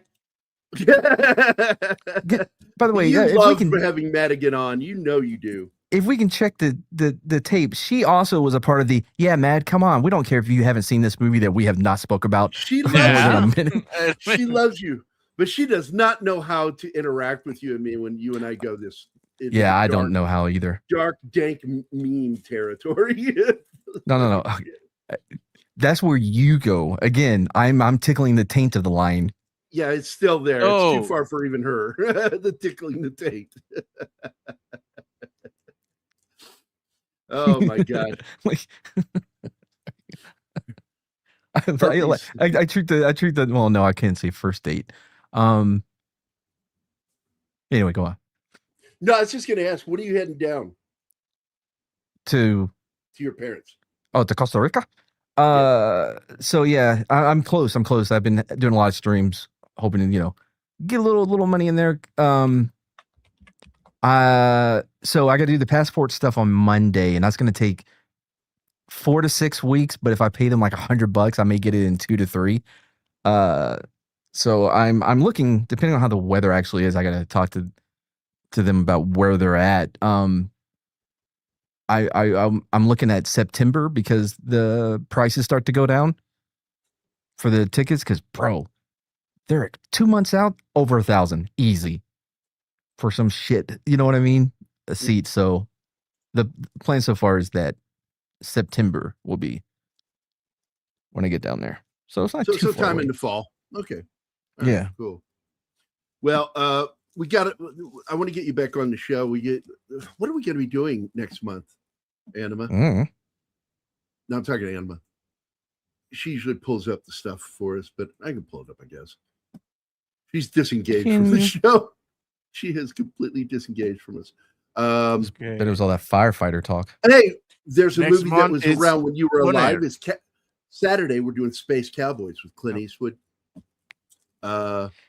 And then in June, we're doing John Cusack, Liam Neeson, Isabella Rossellini, Chris Evans. And then we're going to have a dedication to Blade Runner. And then July, we're going to do Terrence Stamp, Harrison Ford, Arnold Schwarzenegger, Robin Williams. We have an extra week in July, so we're doing Stallone too. I'm a really big fan of Blade Runner 44? 2049. 49. 2049. You're such a big fan you couldn't remember the name. You're right. Damn. Why that's my bad with my traumatic brain injury. But anyways, TBI. Yeah, for more ableist. I have a TBI and I can't even spell it. Convenient. It actually is a lot, especially like when I was dating. Oh man, and I would forget their names or whatever, calling the wrong name. Like, yo, TBI. I've done that without a TBI, and it's really uncomfortable when it happens. Don't pay extra. I didn't pay earlier this year, and it came in barely 2 weeks. Save the money. Yeah, so I was about to respond to it. Yeah. Definitely. Thanks, man. I'll see how it goes. I'm probably gonna go to because I'm in San Antonio, so there's 5 different bases, but I think Lackland has a passport place I could go to. I loved San Antonio because we'd leave the base there because we're at Fort Sam Houston. Yeah. And just some of the best fucking drinking around and food too. Incredible. And I liked downtown San Antonio, especially the Riverwalk. I'm sure you did then. What's it like now? Now? I don't know. Haven't been there in years. Don't plan on going. Well, that's not too liberal, so I'm assuming they keep the city clean. Shit. No? Oh, man. Okay. I don't remember her name. Who the fuck is one mayor like last year or whatever? She is so hard to tell if she's Hispanic or not. She has like a Hispanic name, but trying to track down, wait a minute, was your mom Hispanic or your dad? And there's like a lot of like, iffy, like there's nothing clear about it, like, because you gotta be, you gotta be a Hernandez or a Gonzalez if you're gonna be a mayor in San Antonio. You know what I mean? That's a prerequisite. So it's kind of like the Beto thing. I'm Beto. I'm so like Mexican. Check out my skateboard. You remember Beto? The Beto Road. Yeah. Not Hispanic either. But that's the game, man. It's Texas. But yeah, no, it's far more. It's not Austin. But as with most major cities in any state, red or otherwise, they're always pretty heavy blue. It's pain. But I always liked living in Texas, and that's where my boss lives. Dale Dye moved there. They have a ranch down there in the middle of Texas. Oh, you watching the Dutton Ranch? No, I'm not. Is it any good? Bro, first 2 episodes, hooked. Fucking loved it. What Does I it hated feel like most- the old Yellowstone? it That's feels like what I like. Yellowstone. Because you know what didn't feel like Yellowstone? Marshalls. Yellowstone. Oh, Marshall's. It's pretty bad, isn't it? It's so bad, bro. I made it 20 minutes into the new episode. And when this chick, Marshall, U.S. Marshal, tells another chick, another U.S. Marshal, that you're scared of horses, but you took down the head of the cartel, blah, blah, blah, blah, blah, blah. You're so amazing and awesome. I'm like, oh, okay, it's this. You don't, I don't think people appreciate the touch that Taylor Sheridan had, especially when it came to dialogue, until you watch one of quote unquote his shows without him. They just revert back to that old CBS late 90s 2000 style of television, right? Right. Like all those normal beats and tropes that you'll see when it's being handled by somebody that is network rather than an artist. Does that make sense? Yeah. But what do you do for fun there in San Antonio? Oh, so much cool stuff, bro. Like, I don't want to embarrass other people by how much cool stuff we do. Bro, I'm so, I know, man, our your girlfriend and I big thing- both are so over. We don't go anywhere. We don't go out. Well, you hit an age like when you get your 30s, going out's not fun anymore. Dude, it's more fun to stay home and just lounge. I haven't even had a drink since I was with Brahma and Quarter Black Garrett in Fort Worth. And I think that was over a year ago at this point. Last time I've had a drink is, I guess, I was a very social drinker. You know what I mean? Like if I'm out, I'll have a drink or whatever, but there's just nothing for me to, I'm not going to sit at the house and drink, you know? Yeah. I will By the take way, a gummy. We have oh yeah. So Dutton Ranch isn't just a copy of Yellowstone, is it? I don't think it is, no. I wasn't the biggest fan of 1883. 1883 was what it was. Mm-hmm. I didn't think it was all that great, but it also wasn't horrible. It just wasn't really anything. I had to go back to it to finish it. Good. First season of 23 was good. Second season really liked it. Garbage. Was it? Dude. I don't remember hating the second season as much as everybody else. Fucking hated it, man. It was. I love that dude. Really, I don't know who he is, but man, I like him a lot. He has a very screen presence about him. Oh, he has a potential of being a movie star. Yeah, if he handles himself as a good manager. But for me, there's like, and are you even here? For Christ's sake, did you completely check out? Who, me? No, I'm the only one you got left, brother. Yeah, Martin dropped out. He lost connection. But Anima, are you here? I'm starting to feel like it was my fault now. No, Martin lost Jesus power. I Christ. was just texting with him. So we're talking about 1923. Season 1 was fantastic. The story was just ridiculous, over the top. Just, anything they could do to keep her from getting to him was so fucking frustrating in the writing. Oh, because they they went too completely far changed with her character. In the second season, she was the victim, and oh my god, another drama and another drama and another drama. Season 1, she was the strong woman preparing to leave everything behind to be with him. And then in season 2, she's this whiny little victim. And just too much drama. You don't think it paid off though with her in the immigration office, and he's like, "Oh yeah, so you can read?" I guess I forgot if he was Scottish or not. Whatever. Oh no, New York. Hey yo, you think you can read like us Americans? Read this book, any page. You know what I mean? And she like goes to a very specific page or whatever. No, didn't stand. No, out I to like you that. guys? Well, there were good scenes in it. Don't get me wrong. Yeah. There were some really good scenes in the series, but the second season was a complete letdown structurally. And I'm going to be honest, and I'm going to speak my truth because I have this habit. I do it a lot. Where when listen, I'm a fan of women. Well, I'm a fan of my girlfriend, and there are still some cool chicks out there, you know. But when I see two women about to start talking in a show, I'm immediately hitting 10 seconds. Yeah. Because a lot of the Gary, times, it's not going to affect the story. do you want to get the slideshow, or are we done with it anyway? I paused it because I was wanting to talk about it. He's still disconnected. Yeah, but he's in the chat. It's third time today. Go ahead and grab it. I'm not playing the slideshow. It looks like shit when I do it. Oh, wait. Send me the link for it then. Because it'll take me forever to look for it. While you guys talk about that, like 20 minutes left. Oh, I didn't know that the main dude, by the way, spoilers for Black Sail if you haven't seen it. I guess I watched it for the first time last year or something. I didn't know that the main guy was gay until Brahma told me, because I had been fast forwarding through all the nonsense him and that chick were talking about.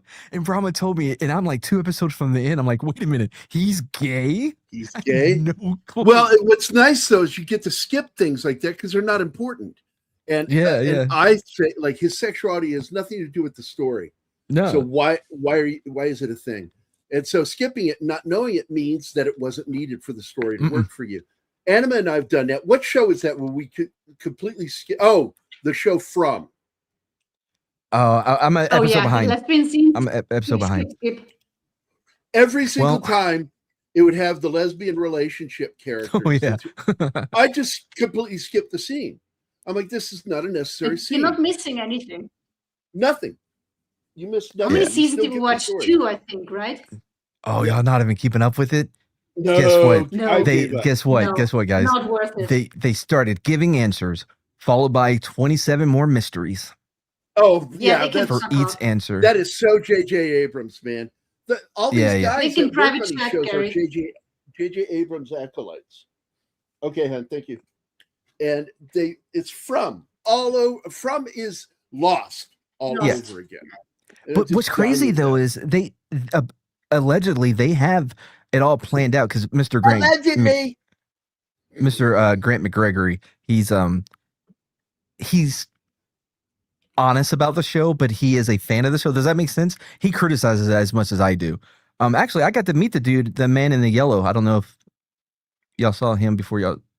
I got to hang out with him in StreamYard with Grant. Grant did an interview with him. Pretty cool guy.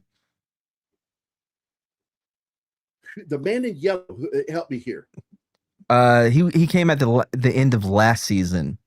He made his first appearance. Like he's in yellow, and he's I don't know who it is. He's gonna be the main, like the big bad of whatever's happening in From. But anyway, cool dude. I enjoyed our conversation. God damn it, we love having you on, buddy. Look, we're going to be doing for Sci-Fi Saturday. We're doing Space Cowboys. Did you see that when it came out in the 2000s? Look, I was a big NSYNC fan. I don't remember much about the movie. I remember the soundtrack. It does have a good soundtrack. Fuck yeah, bro! NSYNC, come on. Yeah, no strings attached. Underrated album. Watch the movie for the weekend and join us on Saturday, dude. Saturday? Wait, tomorrow? Yeah. Oh fuck yeah, it's tomorrow. Watch it tonight. What time? 3:00 tomorrow. Central. You're Central, so yeah, I'm Central. Yeah, of course. Yeah, a real time zone. Yes. The real time zone. Martin is also Central time zone. Yeah, but they're not doing the daylight savings bullshit, so he's not the same time that you are. Oh, is he an Arizonian? No, Mexico is doing it right. Mexico stopped with that bullshit. You know, Costa Rica is Central time. We need to stop with daylight savings. It's bullshit. Absolutely. We don't need it. Not enough Americans fucking farm. We don't need it. And I like it as an irritant. It's an irritant because that's all it really is. Yeah. Because, twice a year, people are just going to be bitching about it and talking about how we should get rid of it and flipping out. Well, I'm like, I don't give a shit. It was cool when you get an extra hour to drink. I like it when I started screwing with my daughter and said, no, it's fall forward, leap back. You're doing it wrong. Fucking thank God my phone does it automatically because that's going to fuck me up for the rest of my life. For a while, it was hilarious. No, the point where it becomes a problem is when you have friends in different time zones, like all around the world, and they do it either don't do it or they do it weeks ahead or behind you, and it's just a mess. Yeah, here's what I do.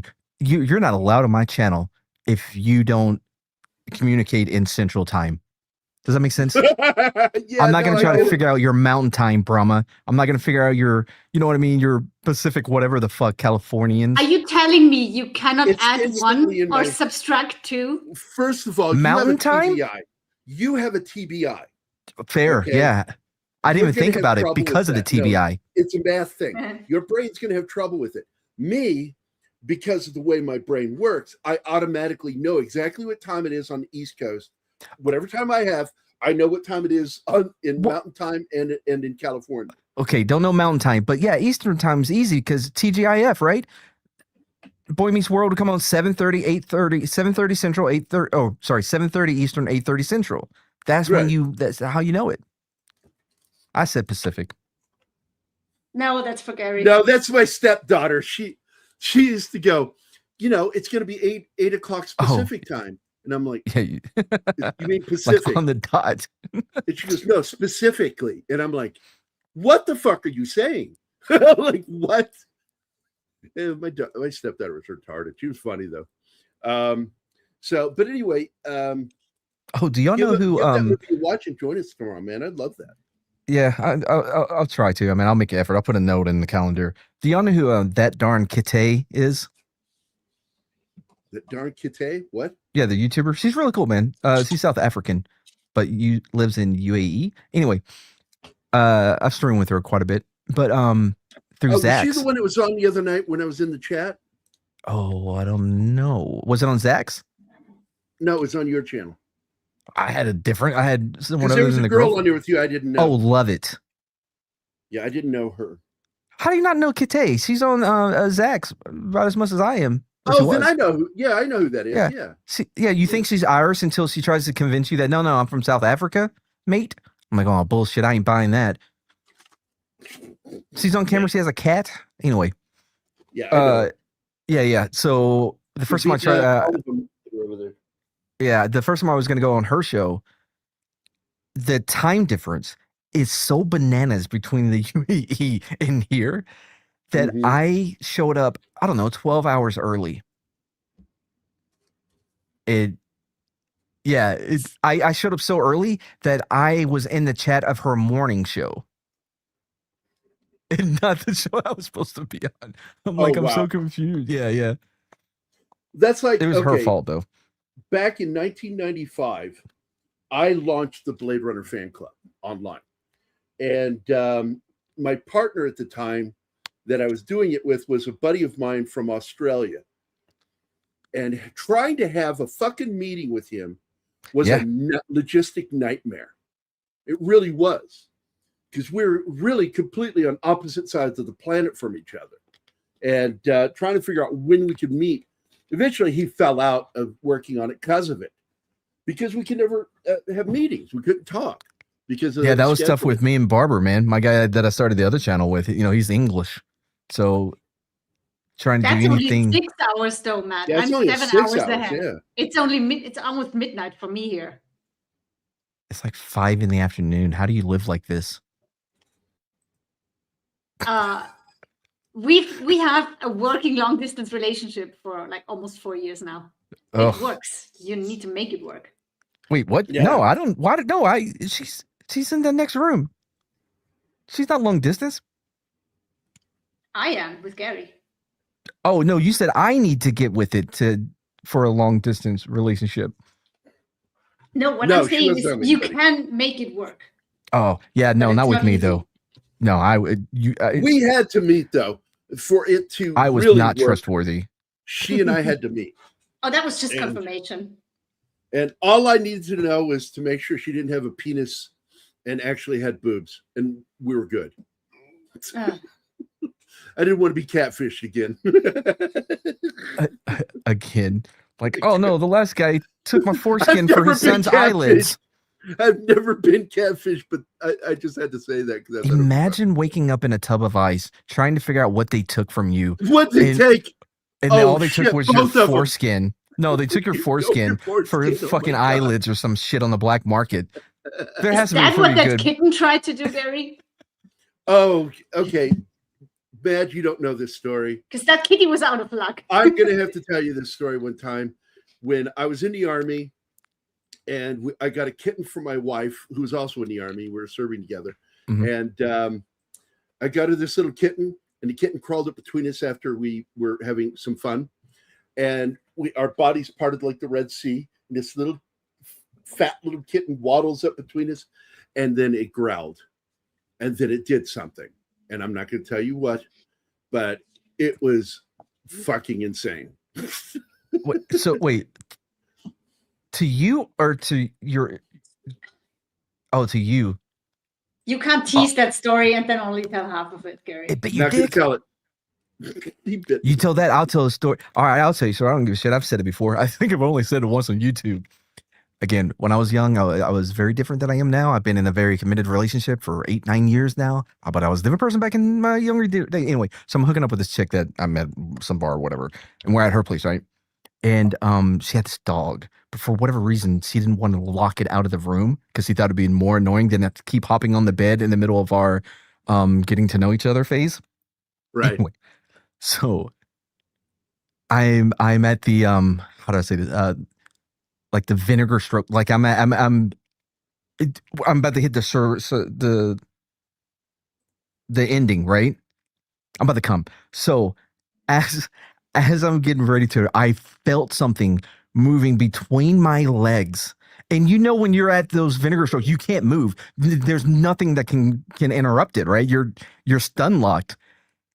And then I felt a wet tongue on my bare asshole. What the fuck, dude? Yeah. Here's the worst part. Best orgasm I ever had. Now I'm like, oh no. Am I going to have to take this dog with me? Wait, it's a boy dog. Does that mean I'm gay? That's messed up, dude. I think the best part of what happened to me was after all had happened, I went to the ER. I finally decided we're both combat medics, my wife and I. We're both combat medics. And I'm like, I don't know what the shot records are on this cat, and I may need an injection for this. And so, you know, an antibiotic. Injection of that kitten dick going. Yeah, the shots of the cat don't matter. Their mouths are nasty, so you need the antibiotics anyway. Well, here's the problem. You don't have to take an oral, and they don't just inject it anywhere. If you have a bite, they inject it into the bite. Yeah. And that's what I was terrified of. So I go in there to the hospital, and I'm waiting. It's 1 o'clock in the fucking morning at Kaiser Permanente there in Sacramento. And finally, this triage nurse calls me, and I sit down across from her, and I'm just sitting there with my hands on my lap. And she says, so it says here you got bit by a cat, a kitten. And then she starts looking me over, and I'm watching her study me with her eyes, and she's trying to figure out where I got bit. And when she comes back up to my eyes, I go, oh, your feet? And she goes like that. No, and she goes, oh. And I went, well, it wasn't like I was fucking the damn thing. It just bit me. And they sent me in to see this. It's always an Asian doctor in the ERs. I thought you were going to say like a therapist. Like, okay, so why were you chasing the kitten with your dick out? Well, it's a funny story. I haven't told you. I'm going to save it for another time because it's a long one. But basically, that weekend we had FTX. Okay. Weekend Warriors. We're Army Reserve unit. And we go on FTX that weekend. And I go out and I put up one of those one-man antennas. Bullshit. You try to do that by yourself, those fucking cables will cut a leg or something off. They're dangerous. And so two guys followed me out there. We put the antenna up, did a test, came back into the fob, and we had our tent set up. And we had one of those long MASH tents set up for, I think, like 35 bunks can fit me safe. One of the long ones. And yeah, I know the ones, I think. So I walked in, and everybody's crowded around one cot, one bunk. And so I'm like, what's going on over here? As I'm walking up, they're all surrounding my wife. And they make a hole. And she looks at me. She goes, he's here now. He'll tell you what happened. But she had me tell that whole fucking story of this cat. And once I did that, I've been telling it comfortably ever since, because that was the most uncomfortable moment of my life, telling that story. But It was funny as shit. It's fucked up, man. I guess one time my boss asked me to tell the story at a Christmas party full of Pentecostals. And I made sure I only used the word cock. As one would. Yeah, I mean, I don't know. Maybe I'm different because you know, I wrote comedy for a while for a couple local guys. Ditto. Really? Yeah. I did too. Yeah. So I have a lot of stuff I wrote for myself as well. But so I've been telling the story about the cock in the grass and all these different stories you've heard me tell. You know what I mean? It's just it's just so natural for me to do it because I've been, you know, doing it for so long. But last story, then I gotta go. My butt's starting to go numb. I was sitting here too long before I came in.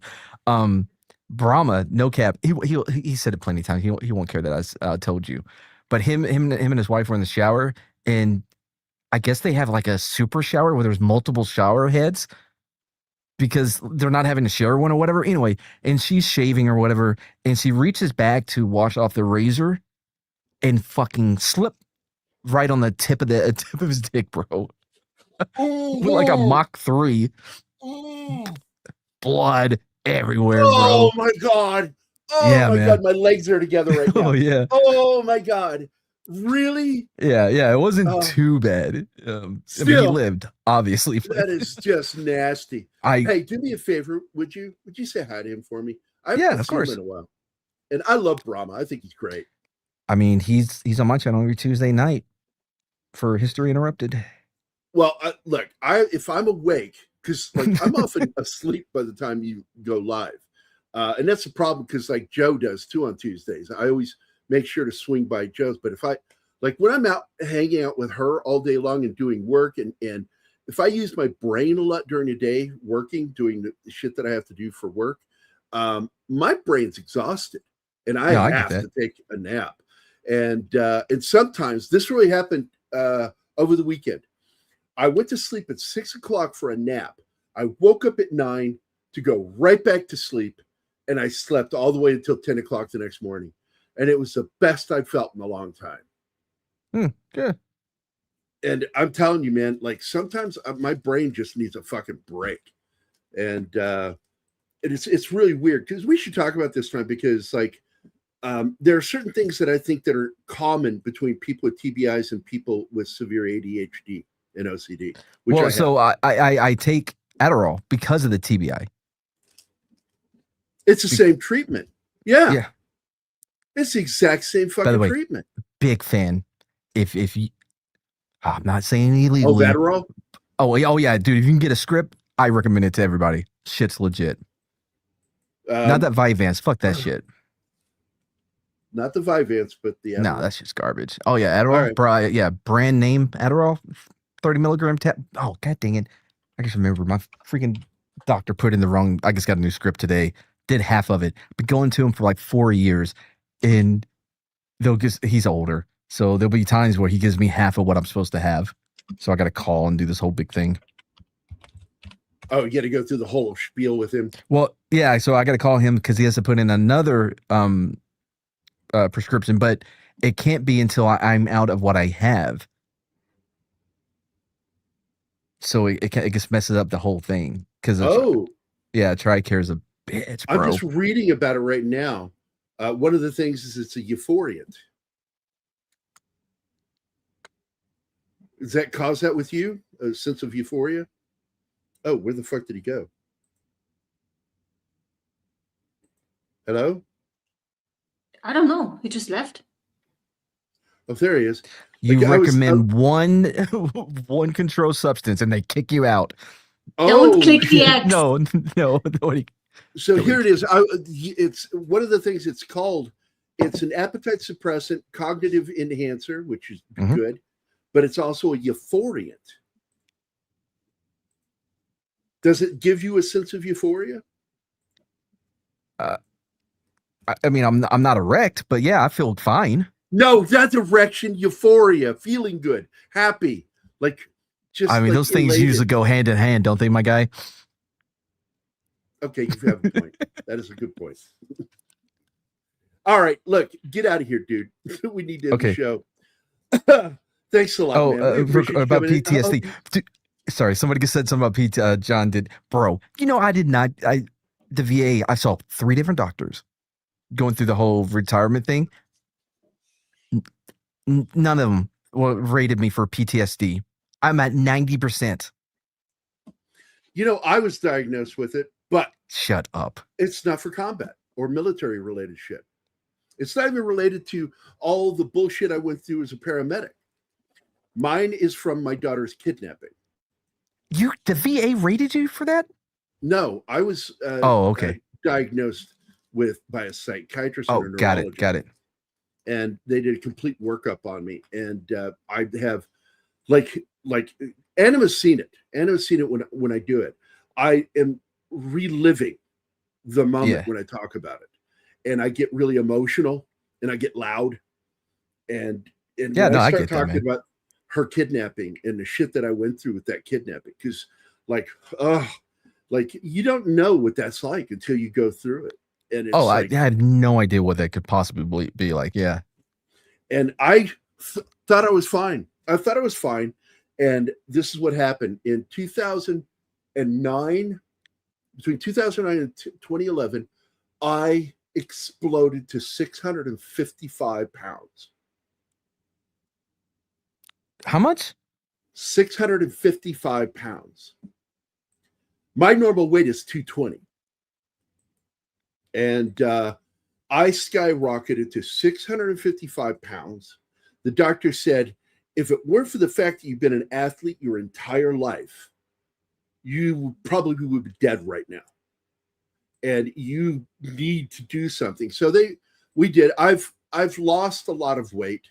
I've gotten down to where I'm about 120 pounds above where I need to be.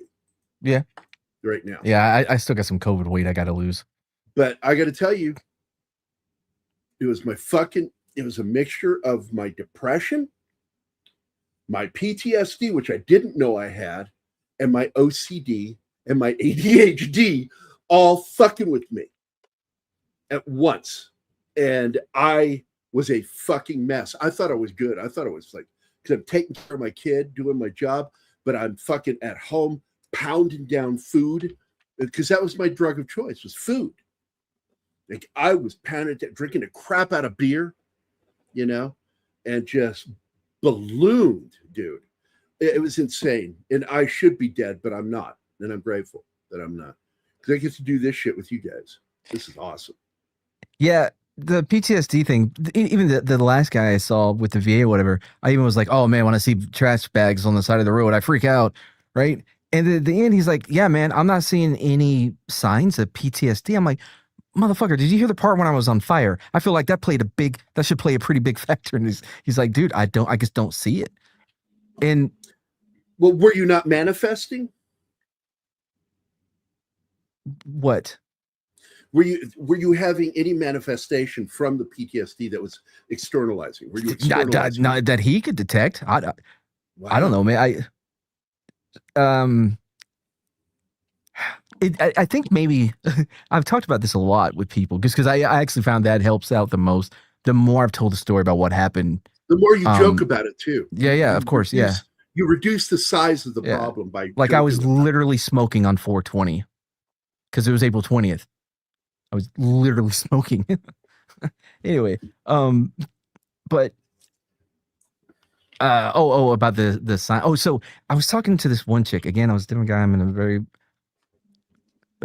we're very committed relationship now, 8 years. But again, I was talking to some chick. Who the fuck knows what her name was? But she straight up asked me, because we were talking about the same thing. She asked me, she goes, "Well, did your mother experience a lot of trauma while she was pregnant with you?" I'm like, what the fuck? Yeah, was she beaten? I'm like, okay, well, I was adopted, so I really don't know. And so her hypothesis or whatever it was the idea that when mothers experience a lot of trauma. Oh, that's crazy. That goes to the baby. So it actually helps them to where that they, when they find themselves in a high stress scenario, their levels or whatever don't spike like it would with normal people because they had so much exposure. See some research on that. Dude, there's some that dumb sounds bitch like that I was bullshit. having drinks with at the bar. I don't know if she was right, but I'm like, yeah, must have been the coke got beat. That's why I took the burning so well. You know, and I have a dark sense of humor, and I've worked around a lot of amputees and people with burns my whole life. And I got that gallows humor from being around them. Guys, can you hear me? Absolutely. Yeah, I can hear you. It sounds terrible, but we can hear you. But I would have actually probably, if you and I were friends back then, I would have said, you know what, I got to tell you, you smell really good. Wait, who, me? Yeah, I would have said that to you. You smell good. Just to cheer you up. I've never had a problem with jokes about it or whatever. No, it's one of the first things you learn in dealing with physical trauma is to learn to have a sense of humor about it. So the medic, who we didn't know, it was his first day out because we had lost a couple to injuries and shit like that. We had first day he's ever left a wire. Oh no, he was an E5. It was just the first time he ever left a wire. Right? Oh, yeah. We didn't even know his fucking name. We didn't know his when name. When you leave the wire, hold on, people listening. Leave the wire means you leave the fob or the base. You go outside the base. Yeah, it was his first time having to go out and do some shit, do some work. We didn't know his name probably till we got to Fort Sam. But what we referred to him as Chin Strap, right? Because he was a black guy. I like that name. I do. Well, because the chin strap was burnt into his face. He didn't know. And at some point, where at Fort Sam, I just remember him going, baby, why they keep calling me Chin Strap? And she goes, she was deployed with him, and she came back to the States, you know, when they flew all of us back. Anyway, and she goes, oh, baby, look at your face. And he goes, oh, Lord, no. Oh, man. All right. Martin has disappeared again. Get going, dude. I know you got shit to do. I got to end this show.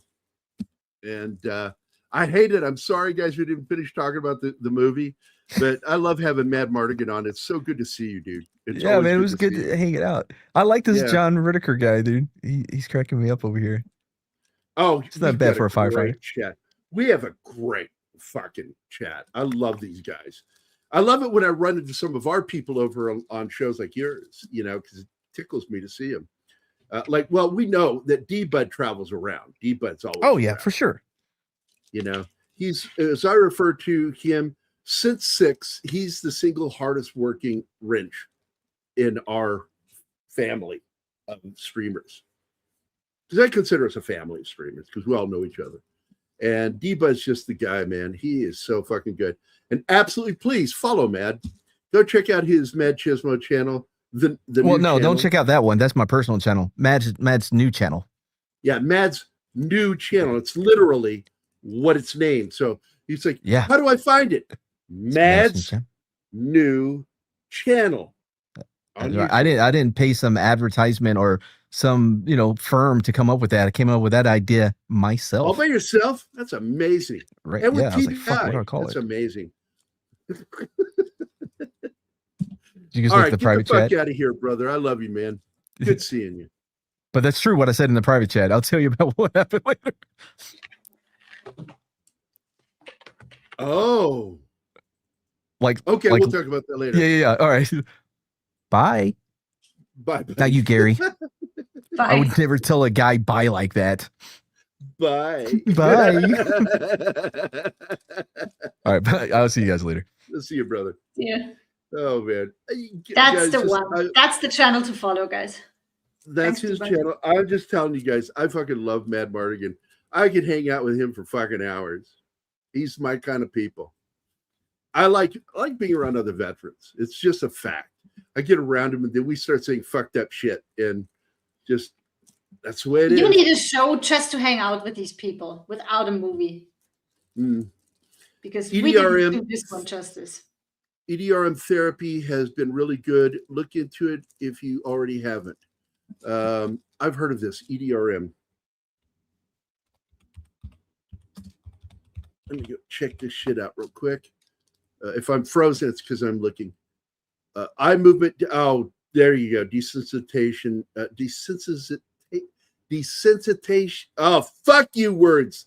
Desensitization and reprocessing. Fuck, I hate words that make me stumble.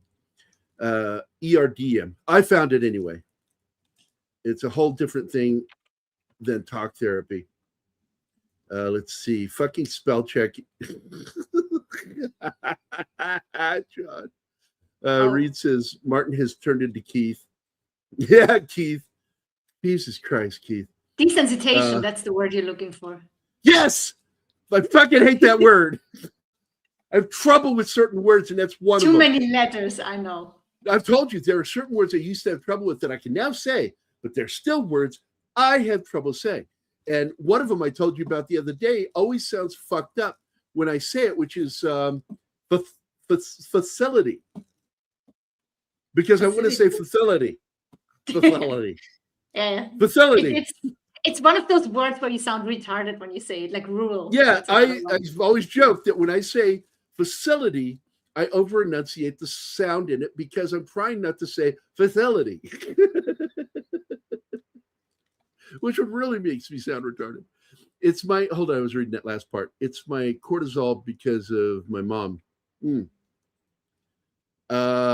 Martin Acosta switched back to string and cup. He tried to join from his phone, I assume, and it just didn't work. Yeah, the microphone was just not good. Once again, thank you, D-Bud, for doing that. Streaming, squirting on the streaming.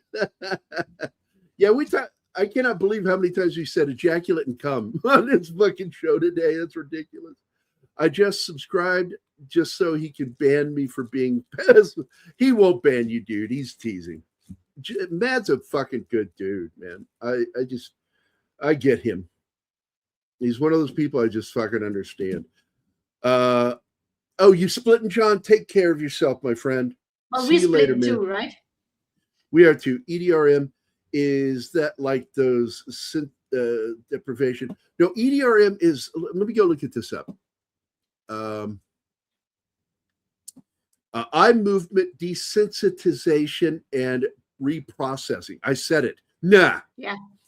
I'm proud of is an evidence-based psychotherapy designed to help individuals process and heal from distressing memories, trauma, and emotional challenges. Developed by Francine Shapiro in the late 1980s, it is primarily used to treat post-traumatic stress disorder, anxiety, depression, and complex. And what I've done is I have learned to focus these negative things into creative things. And I finished a short book because I just like writing, but I'm not a prolific writer. And it bugs me because I wish I could write as fast as some people. Now, it's true. I wrote the original screenplay to City on Fire in 2 days. It was 120 pages. And I wrote 120 pages in 2 days. And I turned it in. There were a lot of mistakes, but there, like spelling errors and shit like that, technical problems. But overall, the structure of the story never changed. And when I finished the script, I finally went back and did a rewrite of it. I then turned it over to Dale Dye, and Dale Dye wrote the official final script off of my script, and he added a whole bunch of shit. And what he ended up doing, because I was basically writing, it's City of Fire, and I was writing about the Battle of Mosul back in 2004. And I was talking about how that, this one unit, the only unit in the country of Iraq that left the fob, everybody else was in lockdown because of the car bombs that went off that day. And so everybody was like locked down, hiding in their fobs, while the 72nd Stryker Brigade went out and fought a battle, an 8-hour-long battle. Now they say 8 hours, 8.5 hours, sorry, 8.5 hours. And technically it was about 7 hours of just sitting around wondering what's happening and are they still there, and an hour and a half of fucking real, fucking intense combat. And some of it was like really fucking hairy shit.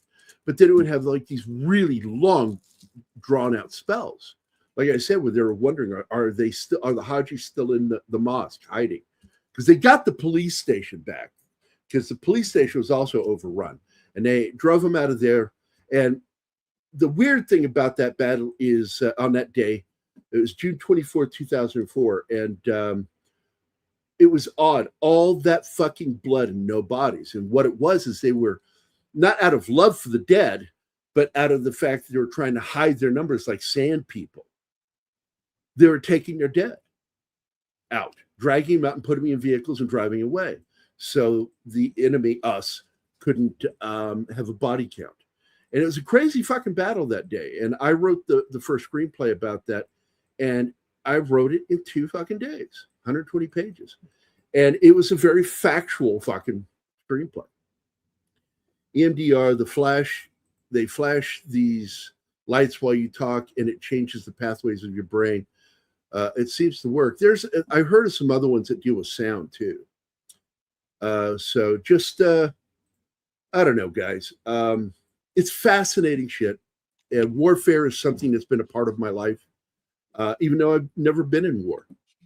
I've written about it. I understand warriors. I've been in conflict, and I had my mettle tested in other ways, where, putting my life on the line to save people. And I learned that I didn't give 2 shits about my life more than somebody else's. That's the problem. And I think it made me a good paramedic and working in rescue.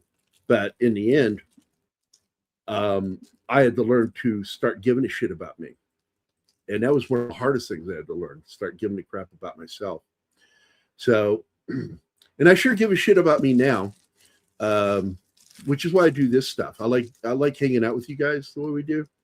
It's always nice just sitting here talking with you guys, reading the crap you guys read, spell out for me. Like, I mean, hold on, like right here. And these people fuck these people who keep bringing up cortisol reactivity.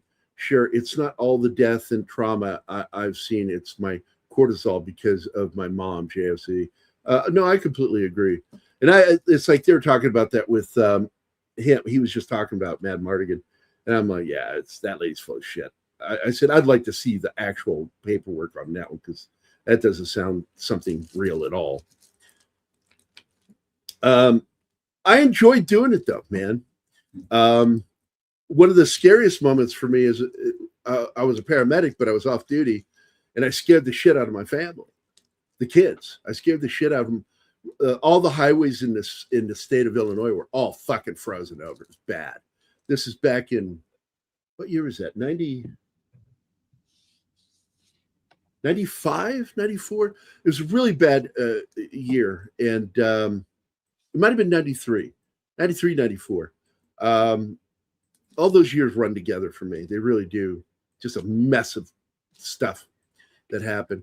And we saw this van flip on the highway, and it struck another car. And there's family in both vehicles.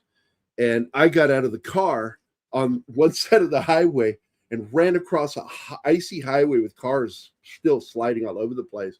And my niece is screaming, like losing her shit, that I was going to get killed. Ran across the highway, jumped on that van and started pulling people out. And there was a little farm there, big old farm, not a little farm, big farm, but it was a deep ditch that came up to a little ridge line, and the fence was there.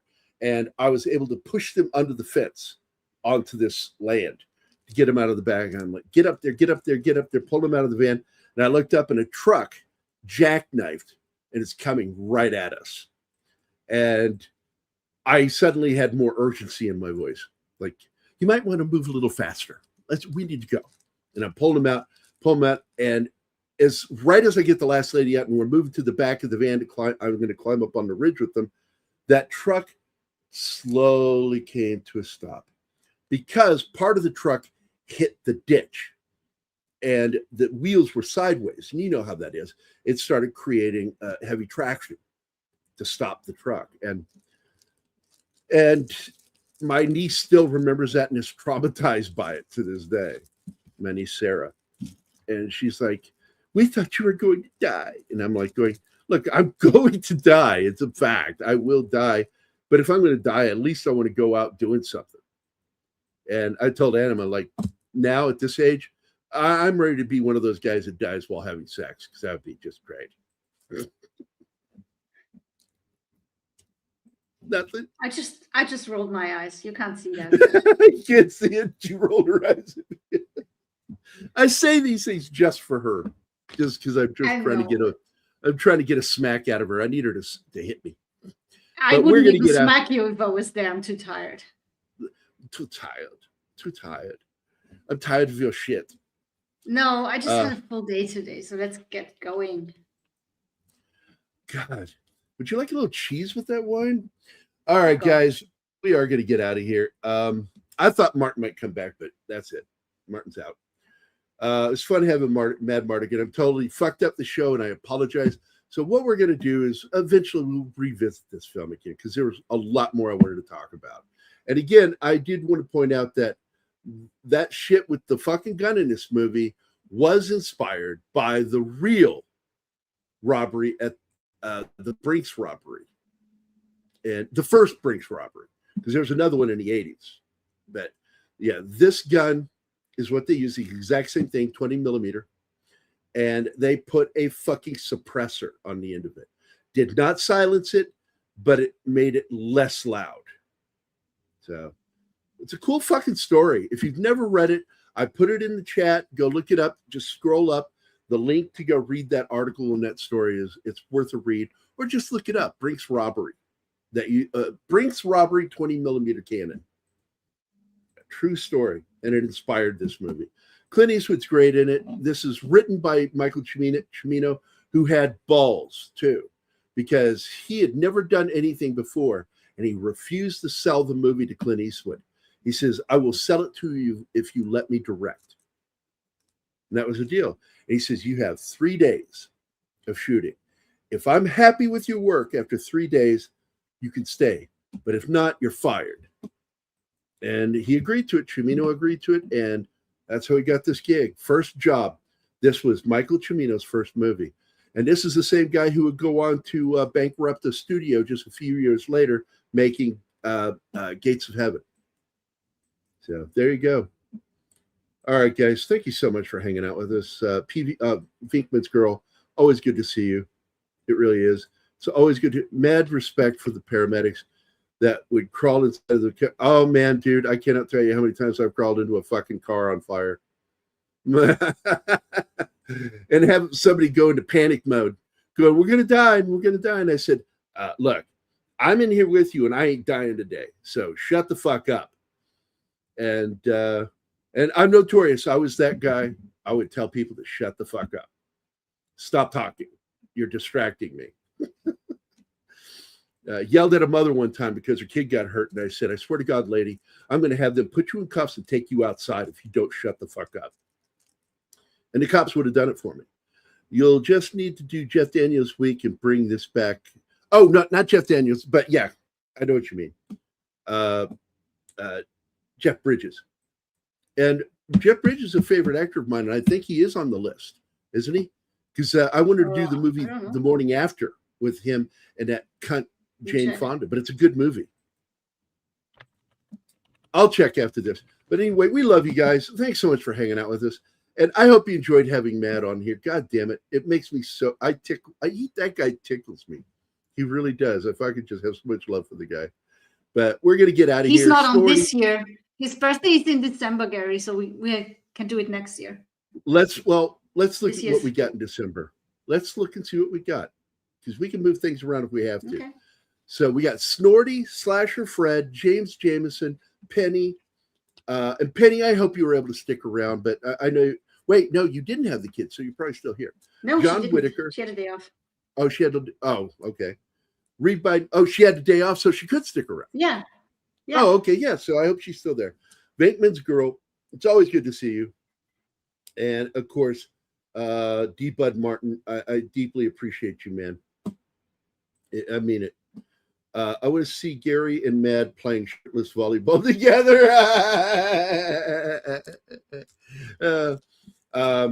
We're not Careful what you gay. wish for. We're not actually gay, but we play gay men on a show. A gay couple. I love Matt. He's just a good dude. Just fucking love the shit out of him.